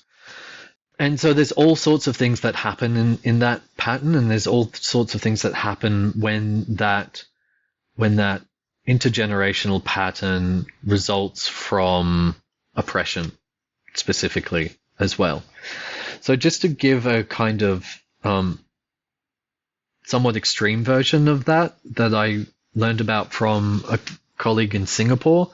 So this is a common pattern seen in Singapore, where you have a multilingual population whose languages are recognized through an infrastructure that is formally designated in terms of race. And you have Chinese, Indian, and Malay. And each of those racial identities is associated with a specific language. So Chinese Mandarin, Indian Hindi, and Malay Malaysian. Now, if you've ever been to India or you know anything about China, you'll know that those aren't the only languages in those places, right? So India's home to hundreds of languages. China is home to hundreds of languages. Even if you identify as Han Chinese, like ethnically Chinese, there are multiple languages like Cantonese, Hakka, Wu, etc. So the Singaporean state forced all those people into those language categories on the basis of what they defined as race. So if you take sort of like an example of a Chinese person from Singapore, you have a grandparents' generation of people speaking, Cantonese, Wu, Hakka, Mandarin, etc. Their children can only have formal support for Mandarin in the school, etc. So the children grow up bilingual in their parents' language, let's say Cantonese, and the Mandarin that they need to use to get ahead in life. Now, their children, the grandchildren, only get Mandarin from their parents. They don't get Cantonese at all. Then you have this massive rupture between the grandparents and the children and the grandchildren, because the grandparents only speak Cantonese, the grandchildren only speak Mandarin. The middle generation is too busy doing capitalism, so they can't hang out with anyone because life in Singapore is very intense. Grandparents and grandchildren can't interact, and that this has driven a spike in elder suicides in Singapore, right? Which has only become apparent after this pattern of intergenerational language shift has emerged, and it's essentially happened because that elder generation is isolated and living in despair without social or familial connections to sustain them. That is tragic. Yeah, it's tragic, and it's a kind of extreme example, but it's indicative of the kind of changes that can happen during those processes. Well, that's a really good case for language diversity right there, but we haven't even mentioned yet. Yes, unless you can figure out a suicide prevention mechanism that doesn't rely on maintaining languages. Okay, fair enough. But anyway, these are the kind of things that I try to look beyond and behind in terms of just the loss of the language. Is how is people's ability to and tendency to relate to one another transformed through this oppressive, long-term oppressive relationships. So one of the things that you see is that people start reconsidering their relationship, their identity, essentially, and what it means to be Tibetan. So, traditionally, if you go back to kind of the literally proverbial wisdom in Tibet, there's all of these sayings that talk about linguistic diversity, not in a positive way, but just in a matter-of-fact way. So you have these proverbs where it's like every valley has a river, every community has its own way of speaking, is a classical one. Every lama has their teaching, every village has a way of talking, things like this. So people recognize that this diversity existed, and there's no indication that it was ever perceived as any kind of threat. But then within the context of the new Chinese state and the way that it manages diversity and manages identity, it just pushes this framework where it's like one people, one language, and that's it. So to be Tibetan, you have to speak Tibetan. And so that forces these people who speak minority languages into sort of having to choose between their language or their identity. And with Tibetan as a threatened identity within China, getting under pressure from the Chinese state to assimilate towards Mandarin, right? That just ratchets up the pressure, where Tibetan becomes this extremely not just precious but imperiled identity. But the only way to get access to it is through the state's framework of one people, one language. So it forces this really tragic decision onto parents, where they like, do I want my kid to grow up Tibetan or do I want them to grow up Chinese, essentially? And Manegacha is just going to get stuck in the cracks. Yeah, either of those decisions like forces them to sort of deprive the child of the heritage language, either way. So, it becomes this difficult relationship that penetrates right to the level of the family and the household. Like there's one moment that I think made it into the book, which talks about a family where one parent speaks Tibetan, one parent speaks Manegacha, and the parent is kind of beating the child for speaking Manegacha at home. You find all of these kind of examples, like a woman who marries into a village where they speak Tibetan, but she speaks Manegacha, and the village basically comes around and has an intervention and says, like, you can't use this language with your kids. You're harming them. This is bad for them. We don't want you in the village doing this anymore. It's either like you stay here and speak Tibetan, or you leave the children. So, I think it's really important to think long-term history, big structures, look for the state, and then trace that right down into the way that people connect with each other and relate to one another, because essentially that's what language oppression does, is that it distorts and transforms and manipulates the kind of intimate relationships that give language life. This reminds me of the discussion we had with Abduweli Ayup, who you helped me get in contact with, and we talked to Abduweli in a different episode. He described the situation of the Uyghur people in China, and that was a very direct form of language oppression, where state actors come into your home and look for signs of use of the Uyghur language. You're taking people away to camps, there's re-education, there's imprisonment, there's torture. But this situation seems quite a bit different. I was going to say it seems milder, but it's not really milder. It's still just as oppressive. It's just that now it's not necessarily the state, the Chinese Communist Party, directly intervening. It's kind of the neighborhoods doing their work for them. That's really sad. Yeah, and that's what gives a lot of the political dynamic that I describe in the book its ugliness, because in essence it's often it's Tibetans doing nasty things to each other, right? Which is the tragedy of it. But just to go back where you started, and like the Xinjiang situation and the Tibetan situation, like there are multiple connections and parallels between them, not simply because they are both in the same country, but in some sense, a lot of the things that were done in Xinjiang were trialed in Tibet first, and some of the personnel were even transferred across. So, for example, that thing of sending people into the homes to check up and see how everything is going, that was used in parts of Tibet after the 2008 uprisings, which were like this big mass wave of protests across Tibet, like the biggest protests in modern Tibetan history.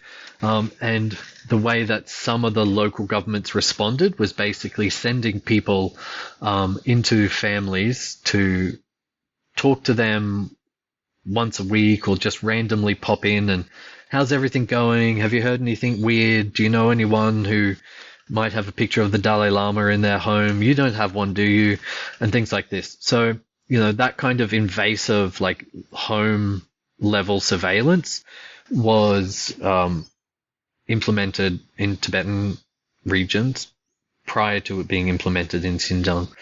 The re-education that we saw in Xinjiang, in the conclusion of the book, I talk about this as carceral language oppression, because in Xinjiang, you could be put into a prison just for being detected as a non-Mandarin speaker, right? That was enough to trigger these surveillance mechanisms that could see you locked up. And then inside the prisons, people were not allowed to speak Uyghur, Kazakh, Tajik, etc.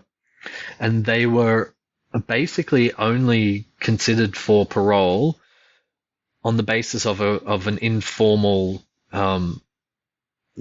proficiency test, right? Where essentially the guards had to be like, "Oh, your Mandarin's fine now, you can go."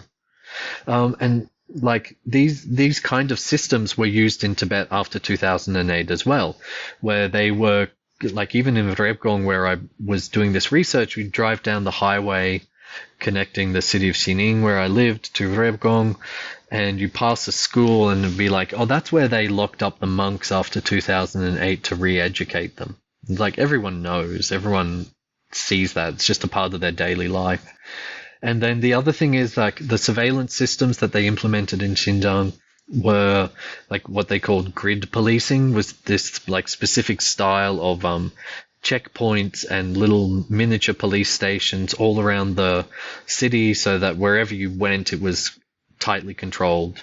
There were checkpoints where your ID was checked, cameras surveilling you as you moved between points. This was all over Xinjiang. And that was trialed and tested in Lhasa after 2008. And the person who was responsible for that went to Xinjiang to set it up there. So there are all these direct connections between the two sites, and between the multiple sites of general oppression and language oppression, specifically throughout China. But then, yes, there are really important differences. And one of the important differences that I talk about in Tibet is the way that the state makes use of these pre-existing kind of prejudices between Tibetans towards one another to meet out the state's assimilatory goals, right? So, I mean, I don't want to overemphasize this too much, but Tibetan people are people, and people everywhere. There's always the potential for relationships that are hierarchical, riddled with domination and prejudice and discrimination, and that existed in Tibet prior to the modern Chinese state being set up there. So you have these dynamics of kind of a Tibetan civilizational chauvinism centered on the idea of Lhasa as a pure holy center of civilization, these distant peripheries where barbarians lived, speaking ugly backwards languages that no one who was rational could understand. Tibetan texts talk like this. They were Tibetans led military campaigns against people that they considered barbarians, etc., etc. So it's an old story. Yeah, it's an old story. Tibetans are human, and so they carried out these very human activities. The cunning of the Chinese program to eliminate those minority languages is that it has harnessed them towards its ends.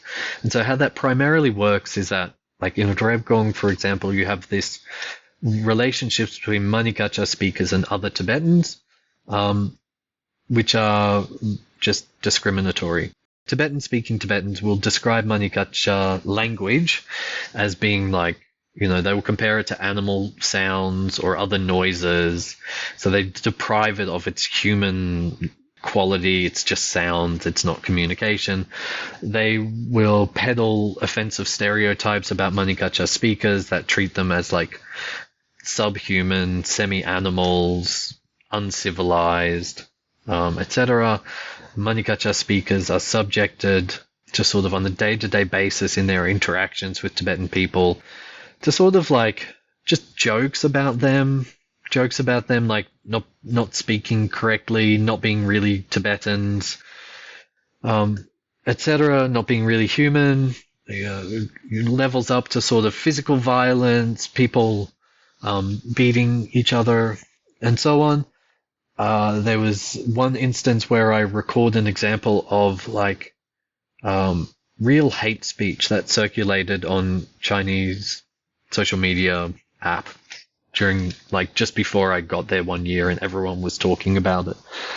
And so the reason I think we need to consider this as part of the state's agenda to assimilate those minority languages is that the Chinese state is incredibly punitive and reactive and just clamps down extremely aggressively on anything that it doesn't want to see happening, right? So the response to the 2008 protests was essentially martial law.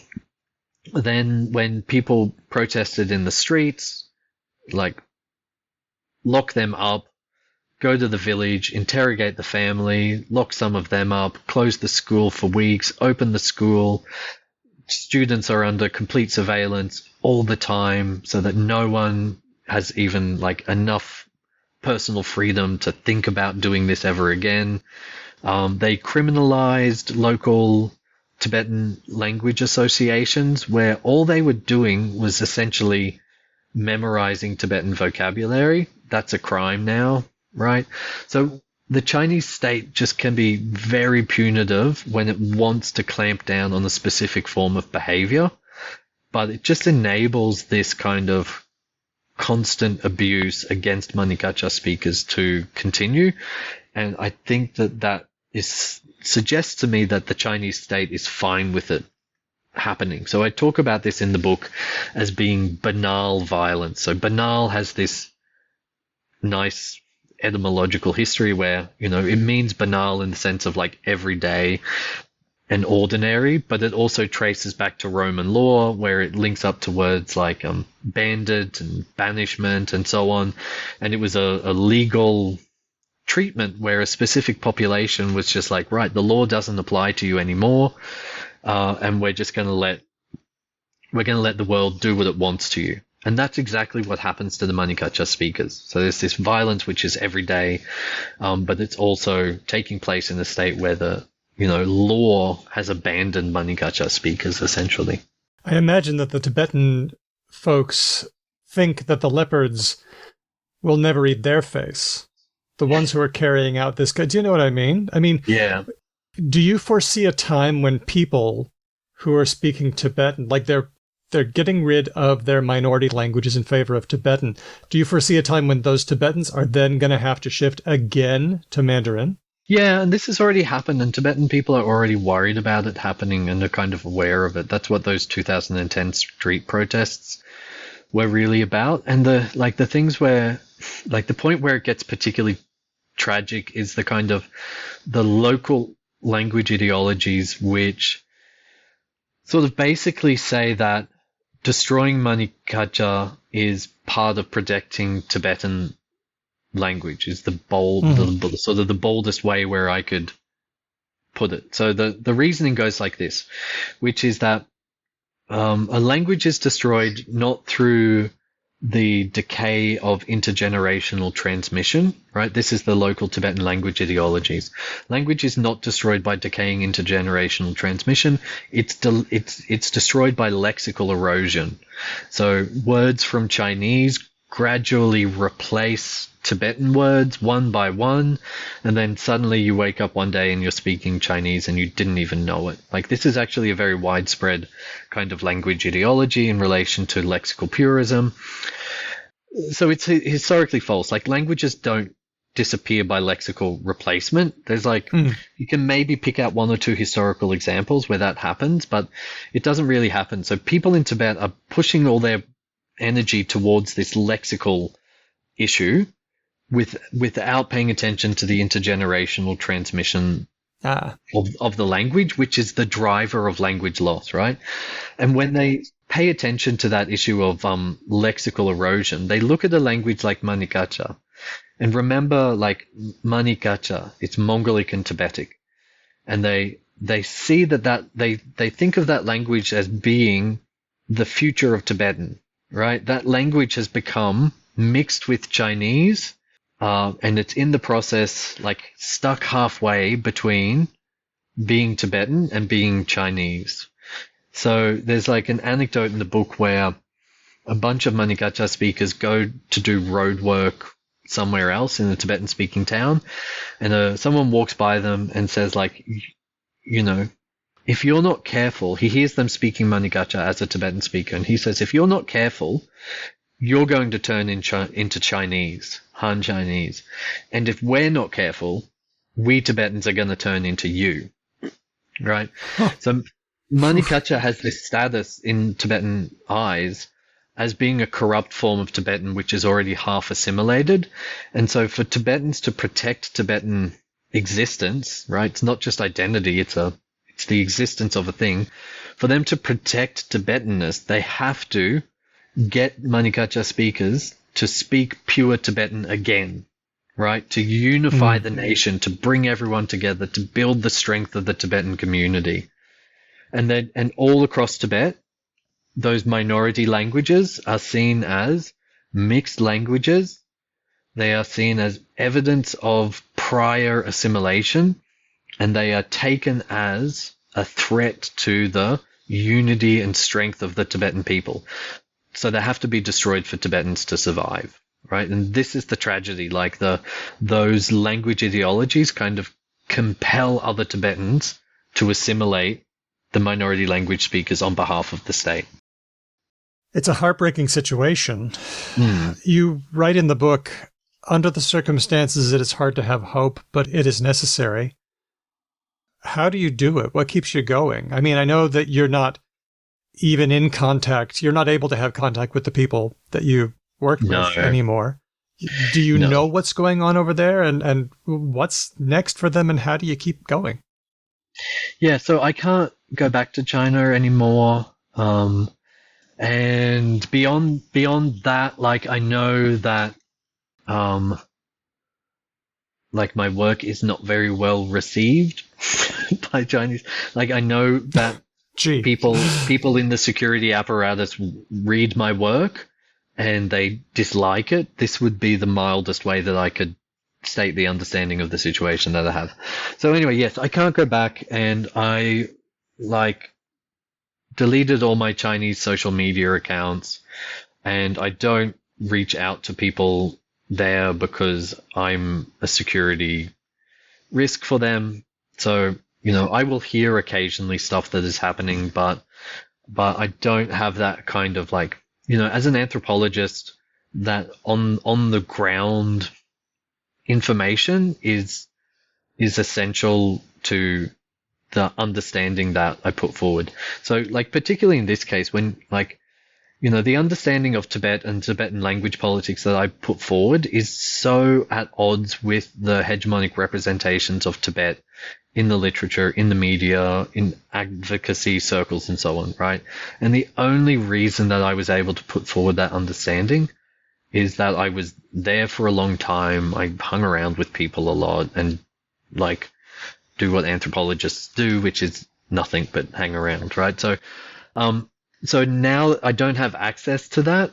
So I don't know. I do hear bits and pieces of it, but I don't really know. And so I'm trying to avoid voicing in any authoritative way what is going on there today. So there's lots of, for example, there's these campaigns about the colonial boarding schools in Tibet, which is being pushed which is being promoted by the Tibet Action Institute, and I'm like sympathetic to that campaign and think that what they're describing is a problem and very real, but I'm not able to contribute to those discussions because I don't really have access to information that I consider to be meaningful.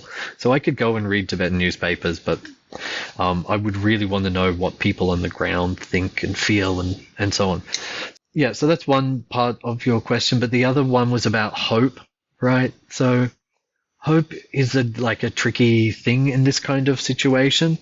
The book, what I hope the book mostly does is describe how deeply entrenched the language oppression is and how it comes at Manegacha speakers from multiple directions and just how limited their options are. Like the book is essentially, it traces out how people's decisions about language are restricted over and over and over again wherever they turn across generations, right? So it's about these ubiquitous power forces, and that should be depressing for people, which is why I tried to talk about hope a little bit at the end, because like history is full of depressing things that were defeated by people who did something, right? Like my 10-year-old son, I don't have to worry about him earning a wage in a chimney today, which is a good thing because child labor is illegal, slavery, etc., etc. So we have historical precedents for knowing that like bad and seemingly insurmountable things can be changed through collective action. If we don't think that that's going to happen, we're not going to do anything, right? And so holding on to that idea that change is possible, that's what hope means to me. And it's possible to be hopeful in this situation, and it's necessary to be hopeful if we want to change things. Like there's kind of two extreme perspectives on this that I'm both drawn towards. So one is Chelsea Bond in her great book Another Day in the Colony, where she has a chapter, and I didn't ask, but I'm assuming I can swear in your podcast, and the chapter is called Fuck Hope, is the name of the chapter, where she's just like, I'm tired of hearing activists talk about hope, because like what we see is just like the repetition of the same old racist behavior, the perpetuation of racist structures over and over again. To hope in this kind of situation is to invest your energy in something pointless. And what we need to do is just like, we need to survive and resist and concentrate on those things. And hope is a luxury for other people. So that is one perspective that I'm drawn towards. But I think that like she's describing the predicament of Indigenous people in Australia, and I'm talking about Manegacha speakers in China, and like I do have the luxury of hope, right? I can stand out here and have hope about that situation, and me having hope is kind of like a precursor to any meaningful action and transformation that would support those people and able the community to fulfill its expressed wishes. Like when I talk to Manegacha speakers, I did surveys like, do you want your language to be maintained? Yes, strongly want, right? Do those people have the conditions where they can do that? No. Do they have the political conditions where they can create those circumstances themselves? No, because they will be thrown in prison, right? So it's kind of like we can all either stand by and just let this happen, or we can choose to do something, and that has to come out, like that has to be driven by a hope that change is possible. So the kind of countervailing to perspective to fuck hope is this idea from Mariam Kaba, who is a abolitionist organizer from the US, where she talks about hope is a discipline, right? Hope is not an emotion. It's not a feeling of like, oh, I think something nice is going to happen today, right? It's not the shimmery, glimmery Disney bluebird on my shoulder feeling. Hope is a practice. It's something that you do. It's the insistence that you're going to continue doing something. in the face of what seem like insurmountable odds. And, like bravery is also a practice. It's something that you get better at by repeating. And so I think like it's important to not only have hope, but to like practice hope, like to get good at it, to really convince yourself that change is possible. Like, and the way that I do that is, reading in the social movements literature, reading in the radical literature, looking at examples of successful political and social struggles, and knowing that these things have happened time and time again in situations where it didn't seem like the good guys were going to win, right? It does happen, but you have to remind yourself of that possibility every day. That's what hope is. Hope is doing that work to know that it's possible. One of our words of the week this week is hope core.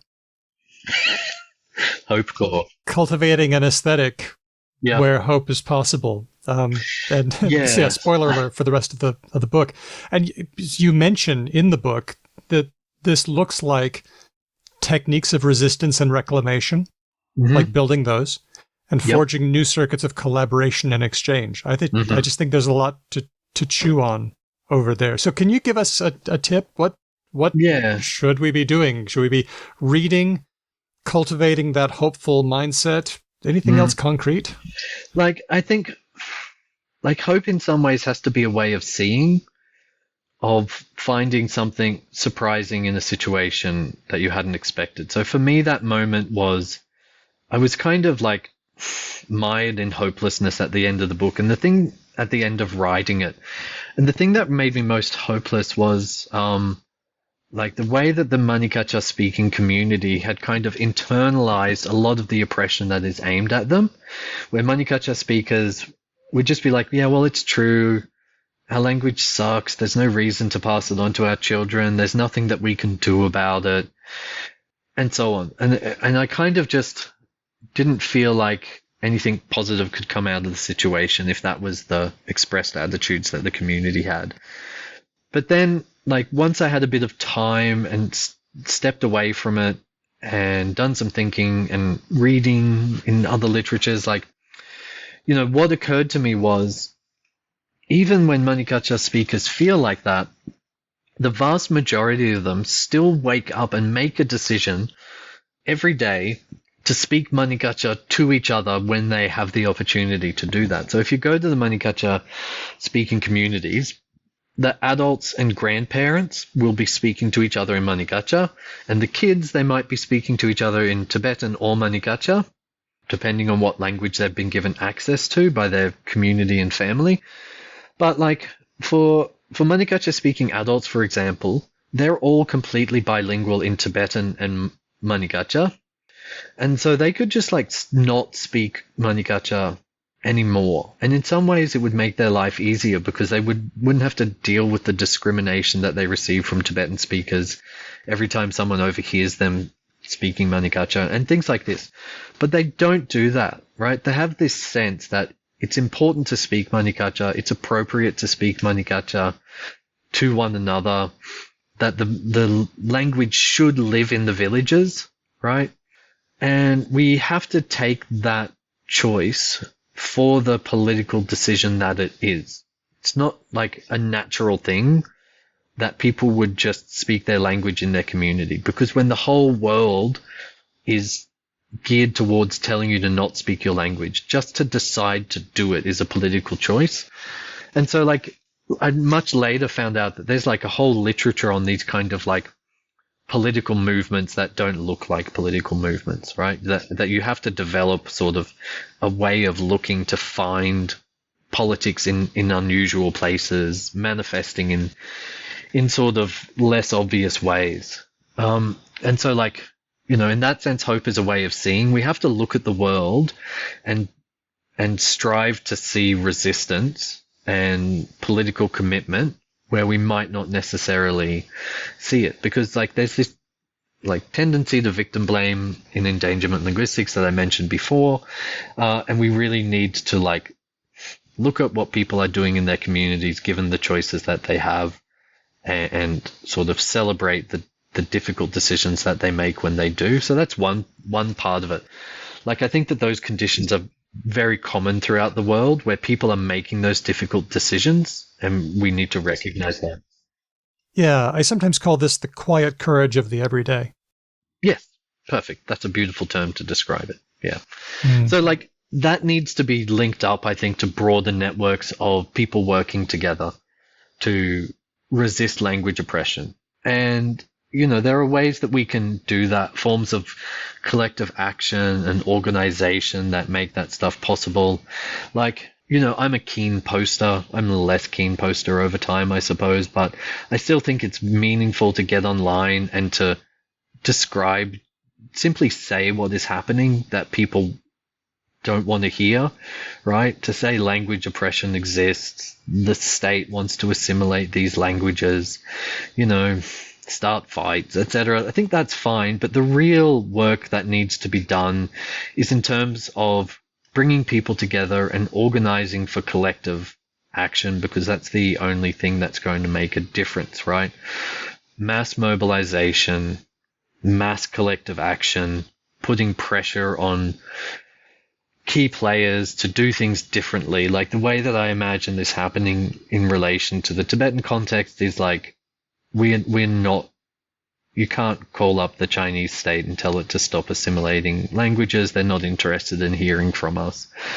But we can petition our local representatives to send that up the chain, to be put towards representatives in UN forums, where this question about minoritized languages, about linguistic erasure, about language oppression can be put to the Chinese government year after year after year until it has to make some kind of response that it is at least acknowledging the problem, right? We can go to Tibetan organizations that engage in resistance and raise awareness, and we can work with them to, you know, improve understanding of linguistic diversity, improve understanding of the predicament that minority language speakers face in Tibet.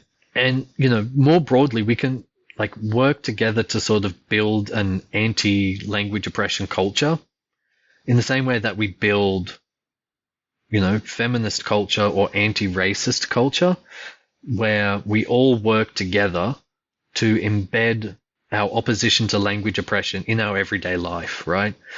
Just simply in the way that we interact with one another, the way that we think about these problems, right? You can be anti-racist, you can be feminist, you can be anti-language oppression, and you can do that 24/7. And the more people who do that, the better it's going to be. The book is The Politics of Language Oppression in Tibet. It's out now from Cornell University Press. We're talking to the author. Gerald, what is the social landscape for you like these days? Where are people finding you, and where do you want people to go? Yep. It's an exciting time. It is. It's bifurcation time. So I'm on Blue Sky. I'm inundated with Americans on Blue Sky like everyone else, so come and find me on Blue Sky. I'm still using Twitter for the time being. It's a difficult and sometimes dangerous place to be, but I'm going to be there for the time being at least. So you can find me there. You can even find me on LinkedIn. I'm everywhere on the internet. But yeah, come and find me on Blue Sky for sure. Dr. Gerald Roche, thank you so much for coming on today and having a chat. I really I feel kind of hopeful after talking about this. Yay! Thank you for having me. I've enjoyed this. Hey, cheers.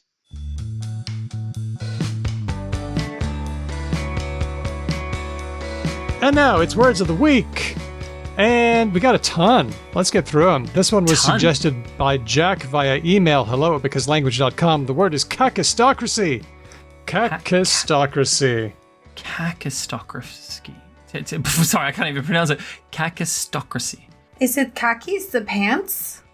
Pants? Is it the pants? It is not the Khakis. pants. Khakis? No, it's not the same as the color of khaki.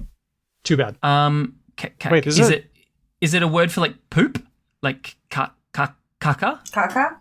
Indeed it is. It does come from probably all the way back to Proto-Indo-European kak, Why is caca for poop? I guess it's because you want to say something like, get away from that thing, ka, something sharp. I couldn't even tell you. All I know is that caca in my head is incredibly American. I thought it was from Spanish. Yeah, it is. And that's why it's American, because they have more contact with Spanish speakers than British people do. Because I only know of that as like a romance and American thing. I don't. So I'm not sure if we need to read in too much into the sounds. Okay, so I'm assuming when your democracy is a giant stinking pile of shit?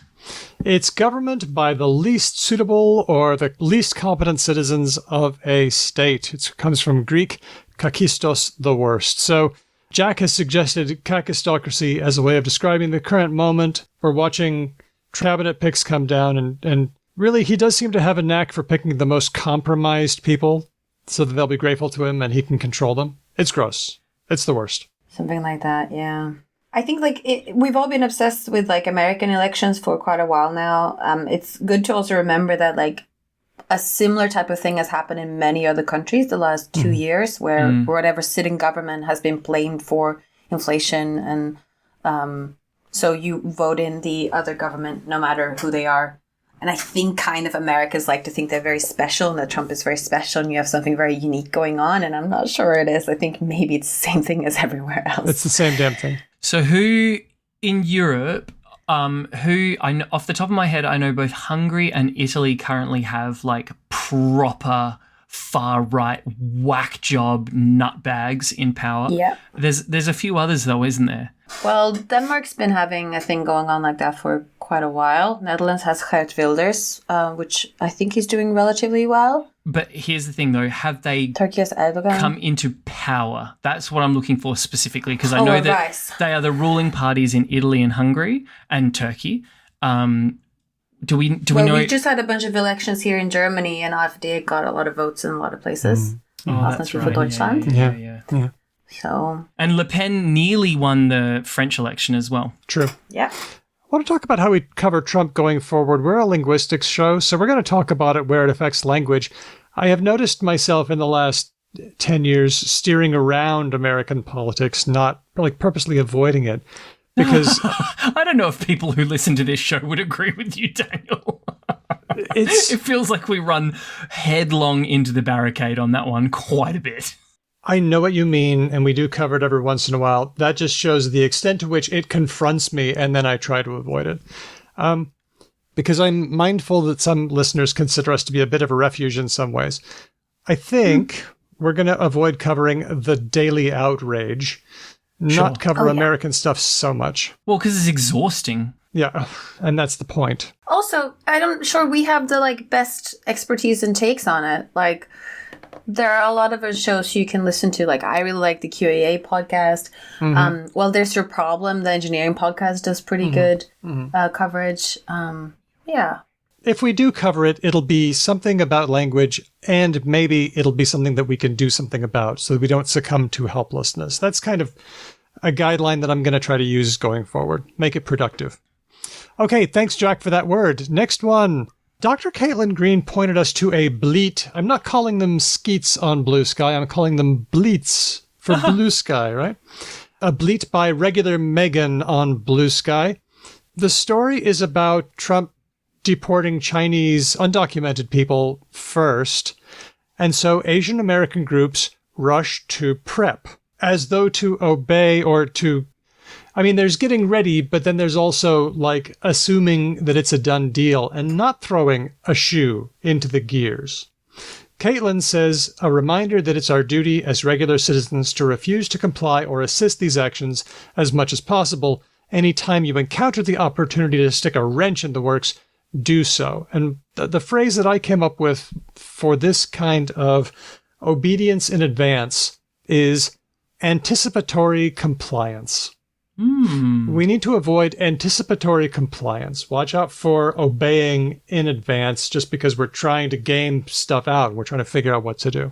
We should probably acknowledge, though, that there's a pretty substantial cultural component to ideas of compliance and just ideas of societal organization and the degree to which individuals versus groups versus whatever have agency and autonomy, and all of that is a fancy way of saying different cultures are far less individualistic than, say, just boilerplate Western culture. What I'm not saying is that like all Chinese people are like automatons who will do what they're told. That is obviously not true. It's not about that, but it needs to be acknowledged that our perspective, or like coming from a Western perspective and saying we need to be mindful of like anticipatory compliance, is coming from a culture of where individualism is not only problematically elevated to positions of reverence, it is also not shared by lots of other cultures. And so we just keep that in mind, is all I'm saying. And I am coming from a place of ultimate privilege. The way this affects me over here in Australia is I feel sad sometimes, and I don't. My normal enthusiasms aren't as much fun anymore. That's the extent to which this shit affects me. So, but if you fall pregnant, Daniel, and you do not want to carry that baby to term, you can still avail yourself of, services here in Australia. I could do it. Maybe it's now time to talk about this one, 4B movement. The 4B movement. Oh, yeah. What do you know about this? Oh, Hedvig, I'm assuming this has been across your various feeds as well as mine. Do you want to take the reins? It's a radical feminist movement from South Korea where people are very tired of the patriarchal system there and are refusing to date, marry, have sex with, and have children with men. And are just like cutting men out of their lives and saying, look, it's too much bother, not worth it. And Agreed. I mean, I know people who have done that without being part of an explicit movement. And I am very grateful that I live in a place that is not as patriarchal and conservative as South Korea. That's the 4B movement. I have seen a lot of people, especially American women, about the week after the election result in America was announced, I saw a lot of women younger women in particular, feeling like they're very estranged from their male peers and were also no longer really interested in interacting with them. And being like, look, they voted this guy in. This guy is going to do bad things for me. I am not necessarily going to start dating women, but I'm going to reduce how much men I have in my life and what I do for them. And the only thing linguistically that we should probably acknowledge is B is a prefix in Korean which means no. So the 4B movement was 4 different types of no's, like no to sex, no to marriage, no to a couple other things, no to child rearing, and something else. I can't remember what the fourth one is. And dating. John Kelly on his blog Mashed Radish explains that in Korean there are 4 B's in the movement, and it sounds more like P, not B, but okay. Biseksu, no sex, Bichulsan, no childbirth, Biyone, I'm not getting the pronunciation right, no dating, and Bihon, no marriage. And yes, Ben, you're correct. The B is a not. Lest we think that this is an isolated movement in Korea, there's an article in the Straits Times that shows that the number, I'm just quoting here, the number of newly hired teachers in 2024 declined by over 50% compared with that in 2014. This appointment crisis comes as more than 150 elementary schools across the nation had no new first graders enrolling in 2024. Right. So I heard about this too, and I'm wondering, so there is a general trend in a lot of developed countries where people are having fewer kids. Because kids suck. Like also people who... No, not because kids suck at all. And I really don't like when people who are child-free are described as egotistical or not liking kids as someone who doesn't have a child. It's not like that. Let me just say there are a lot of input. So there's not a clear association that it's the 4B movement in South Korea that has led to the decline in birth rate. I actually think that's probably quite implausible, both because the movement in its current size is relatively new, and also because I just don't think there's enough women in it probably to have that big of an effect. But it is the case that in a lot of places like Germany, Sweden, Italy, UK, birth rates are going down. For all kinds of reasons. There's a lot of researchers trying to figure it out. There's some research that show that the more education a woman has, the less likely she is to have a lot of kids, at least. There's also research on if you have easier daycare options, maybe you're more likely to have kids. If you know that you have to like take 4 years out of your life and take care of a kid, maybe you're less likely to have a kid, at least young. I'd be fascinated to see what housing prices have to say about this as well, because like if this is purely anecdotal to like my own experience. I have a good job, I have a good income, I can't afford to buy a house in Australia, right? Now, admittedly, I have a child, but I have to imagine there'd be some sort of causal association there of like, if a huge chunk of the population now can't afford homes, which used to be able to afford homes, at least some of them would be like, no, I don't know about this kid's business. Or it could be like a nudging effect, an accumulative effect, that all these things have a small unconscious effect, like, and that builds up. And it could also be that it just means that people have children later in life, where some people might also have a harder time getting pregnant or having a lot of kids. So it doesn't need to be like someone I think a lot of when we think about these like big societal and political things, people have this weird idea that people sit and like consciously like, I can't buy a house, therefore I'm never going to have children. No. That's probably not what anyone is doing. It's probabilistic. No, I think nudging is a great way to phrase it. Yeah. Yeah, but you know what? I really enjoy the Lysistrata energy of the 4B movement. Anyone know about Lysistrata? The what? It was a play by Aristophanes about 400 BCE where the women of Greece got sick of the men fighting the Peloponnesian War. Yes! So they go on a sex strike and end the war. Yes. It's a really funny, really ribald play. And yeah, I dig that energy. Which is funny because Greek men, out of all ancient men, famously you'd think they had options. didn't only go for women. They had So, like, alternatives. They had alternatives. And yet. Well, last of all, this is one that I tweeted. I bleated on Blue Sky. Hope Core. Nah. We've had a lot of aesthetics floating by, but I think that this is a needed and helpful use of the core combining form. An optimistic outlook that even when hope seems hopeless, maybe hope can survive. We have often said on the show that having hope is the most punk rock thing that you can do. Or being kind. Just being a kind, hopeful person is actually the most countercultural like version of humanity these days.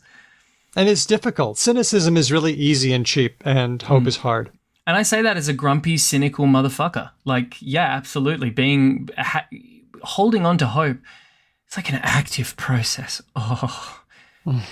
And also remembering that, like, social media is not a great conduit for staying aware and conscious and up to date with news. I have, by the way, started on my presentation for my nibblings and godchildren on how, like, internet works. Very and good. I gave a draft presentation for my niece and nephew the other week. And one of the things was just like, look, social media is not a great place. You can use it for like kittens and cats and funny dances and recipes and stuff like that. But it's not for serious stuff, even when it's stuff that you agree with. I would actually argue. Just add like, I don't know, BBC World News or something like that to your diet. Hedvig, you're just describing my day job. This is what I do. This is literally what I do. I stand up in front of kids and be like, hey guys, this is fucking terrible. You should use it less. I'll share my little slides with you because we had That'd just be watched great. Inside Out Love it. 8. Love it. So like I use yes. the little emotions to be like, Facebook can trigger your anger emotion and then you'll sit there for longer and then they get more money.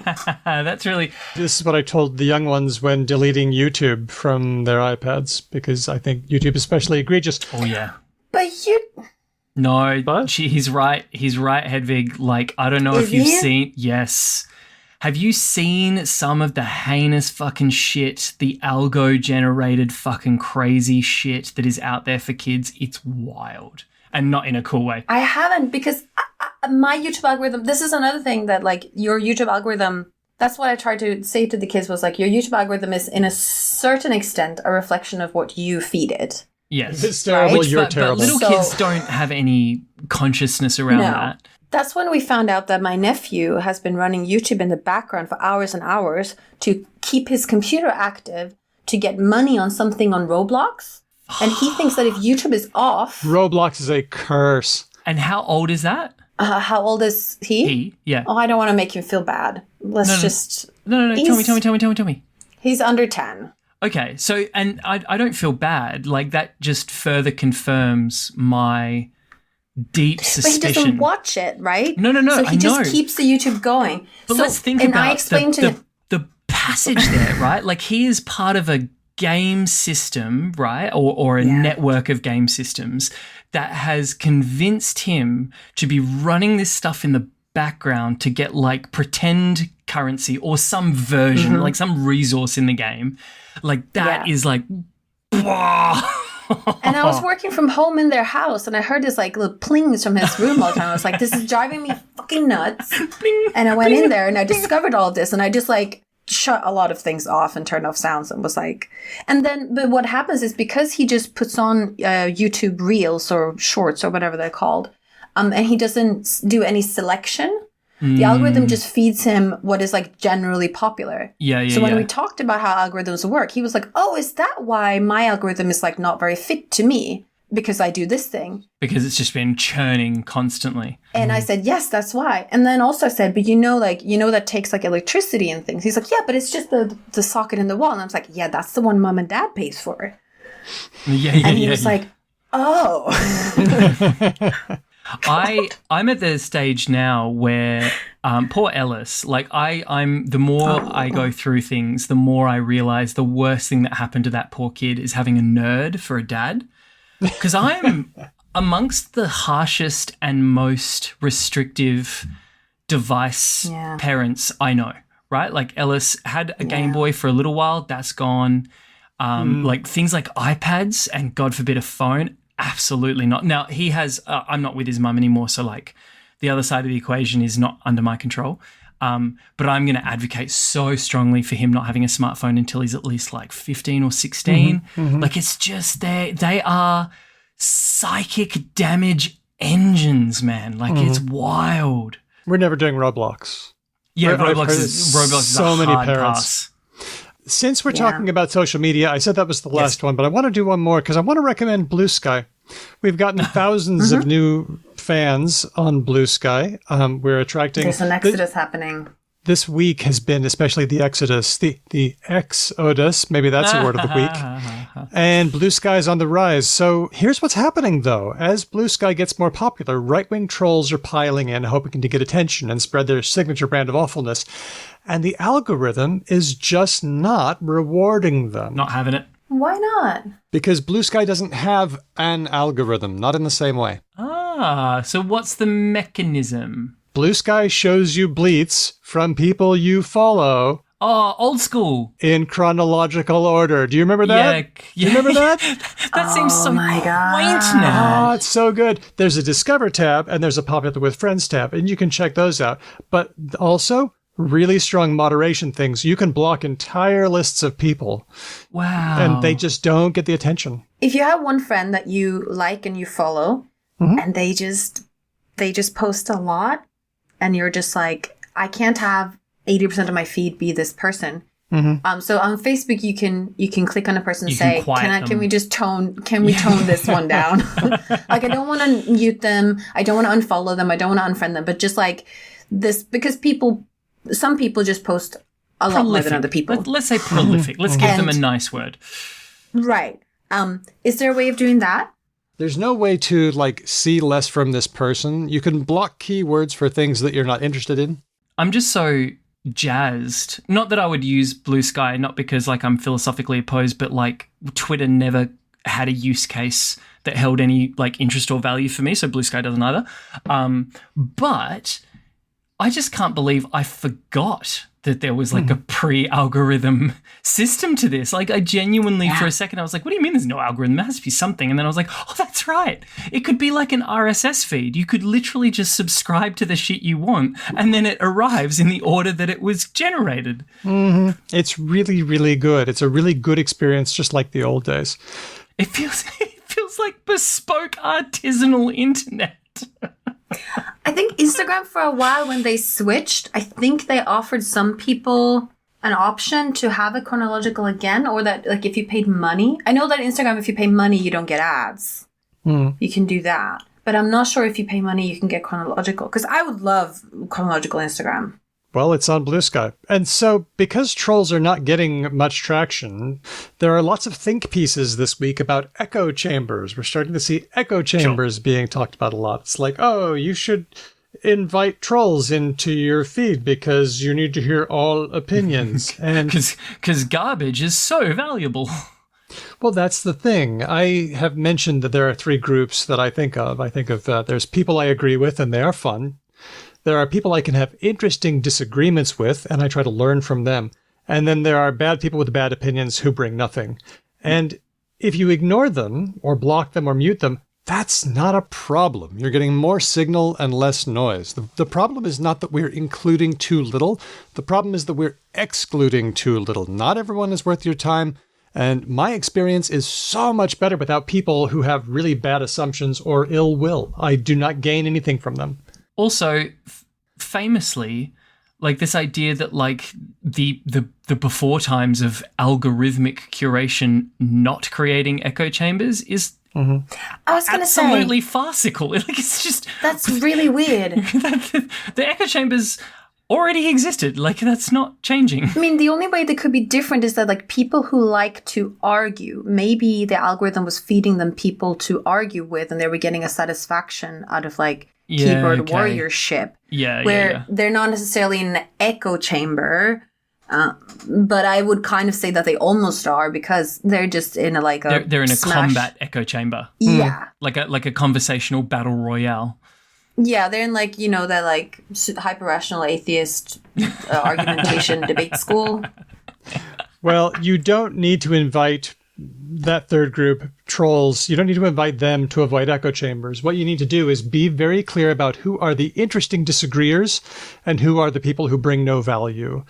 Listen to the former, block the latter, and then listen to your friends sometimes. And also, at the risk of trying to take Ben's job again, it is very hard to be a journalist, like a chief editor, and balance news. That is something people go to like school to for a really long time. That is something and on the job learning for even longer, right? Like it is a thing that it requires a long time to figure out. And that is something that news desks do as groups, and that they have like responsibility protocols for. Like if someone fucks up, they have a way of like dealing with it and etc. And they have like ombudsman and everything. And like it is very weird to me that we expect every individual person to do that job. Like I don't. It's an odd thing to expect me to do. So let me have my social media for like fun and like basic awareness. Like, oh, someone published a new paper. There's a cute cat. And then like I like that those are on the same level.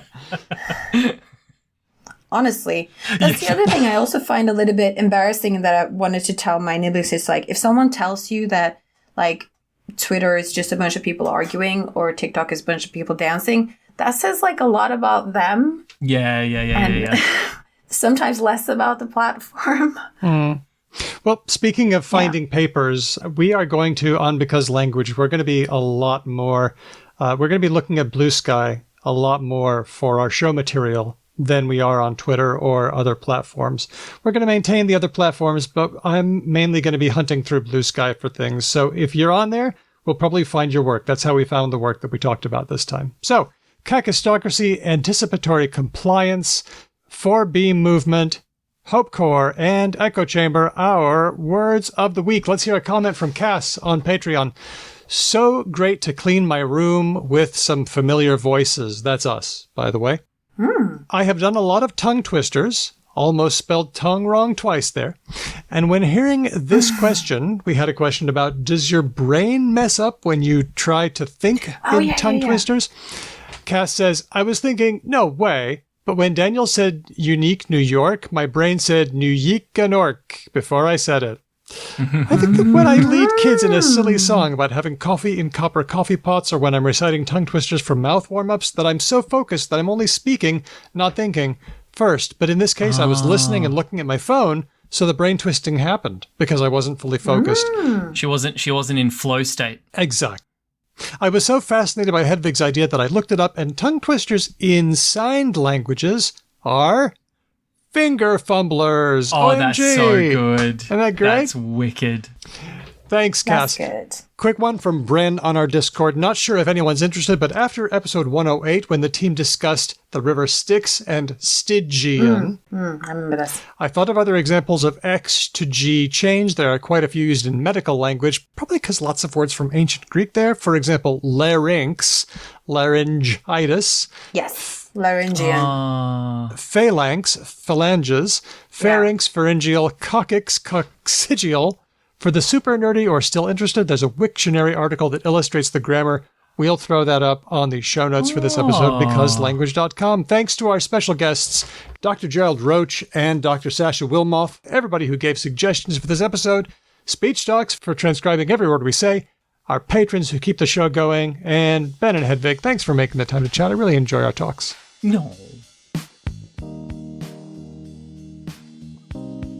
If you like our show, there are a number of things you can do to support our show. You can follow us on various social media platforms. On all of them, we are Because Lang Pod, one word, including on Blue Sky, where, as Daniel said, we'll be doing more things.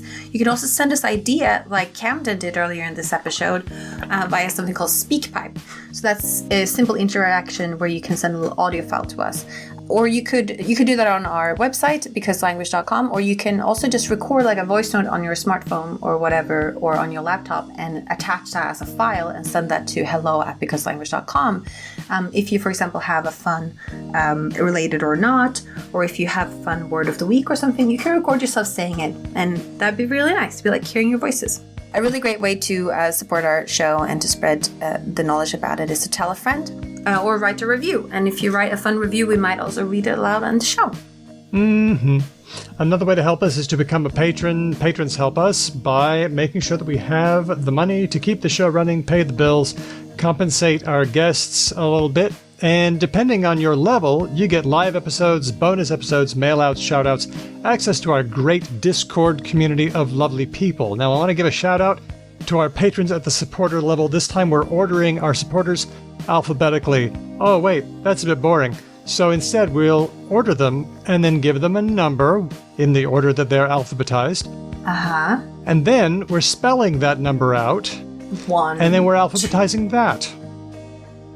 Oh, I see. Yeah, okay. Wait, so there are no numbers that starts with A, Or B. No. B, Or C. Or Eight. D. So 8 would be first. Yes, and number 8 is Aria Flame. She was number 8, but 8 alphabetizes at the top of the list. Elias, Kenny Archer, Colleen, Rianne, Tony, Steele, Stan, Roger, Termy, Tig, Sonic Snedgehog, Sam, Amy, Meredith, Rhina, Tim, Nikolai, Renee, Whitney, Molly D, Rush, Pharaohcat, Nigel, Nasrin, Amir, Chris W, Aisha, Felicity, Angry Balls, Andy from Logophilius, Diego, Andy, Wolf Dog, who was last at 60, but in this order comes right in the middle, number 36.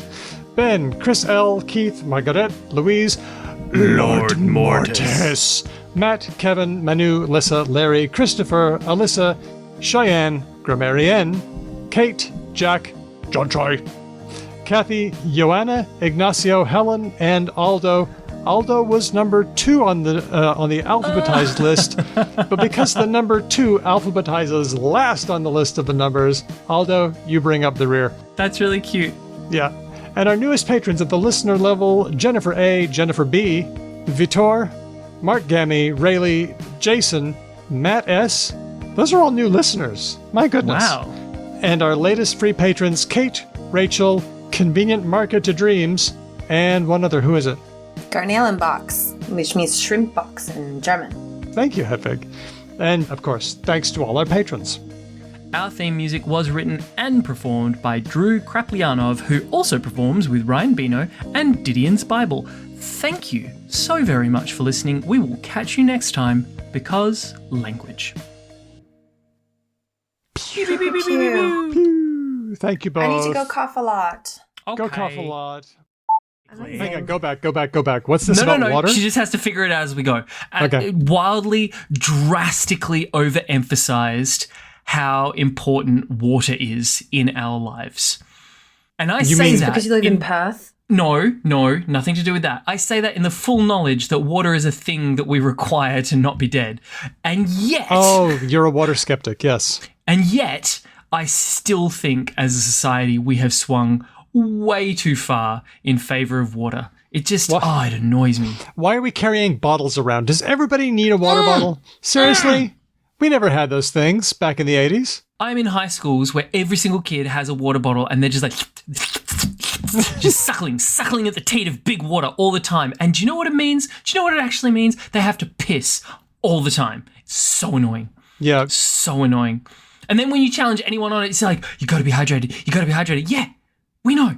And your body has an amazing mechanism for that. It's called thirst, and it is allowed to exist for a while, right? You can be thirsty for like, I don't know, 55 minutes. And then between your classes, you go, you take a big old drink. Drink then. Of course. And it only gets worse as you get to be an older man because you drink 2 or 3 coffees and a cup of tea and maybe a big glass of water. You're weeing from 10 a.m. to 1 p.m. You're just locked in that bathroom for hours. It becomes an office. Can I? Yes, go on. Sorry. Yes, you can. The degree to which you can drink medically too much water is still quite high, and I think most people don't do that. No, I agree. And peeing is, and as a person with like migraine and headache problems, like hydration's pretty. Like when a doctor says like drink more water, it usually like that. Yes, look, consult your medical 100%. professional. I am not arguing with doctors suggesting, but I don't think that. Anyway, I'm they not would saying fidget with something else, Ben. They would fidget with something else. It's not the fidgeting. That's not what annoys me. Do you know what it is?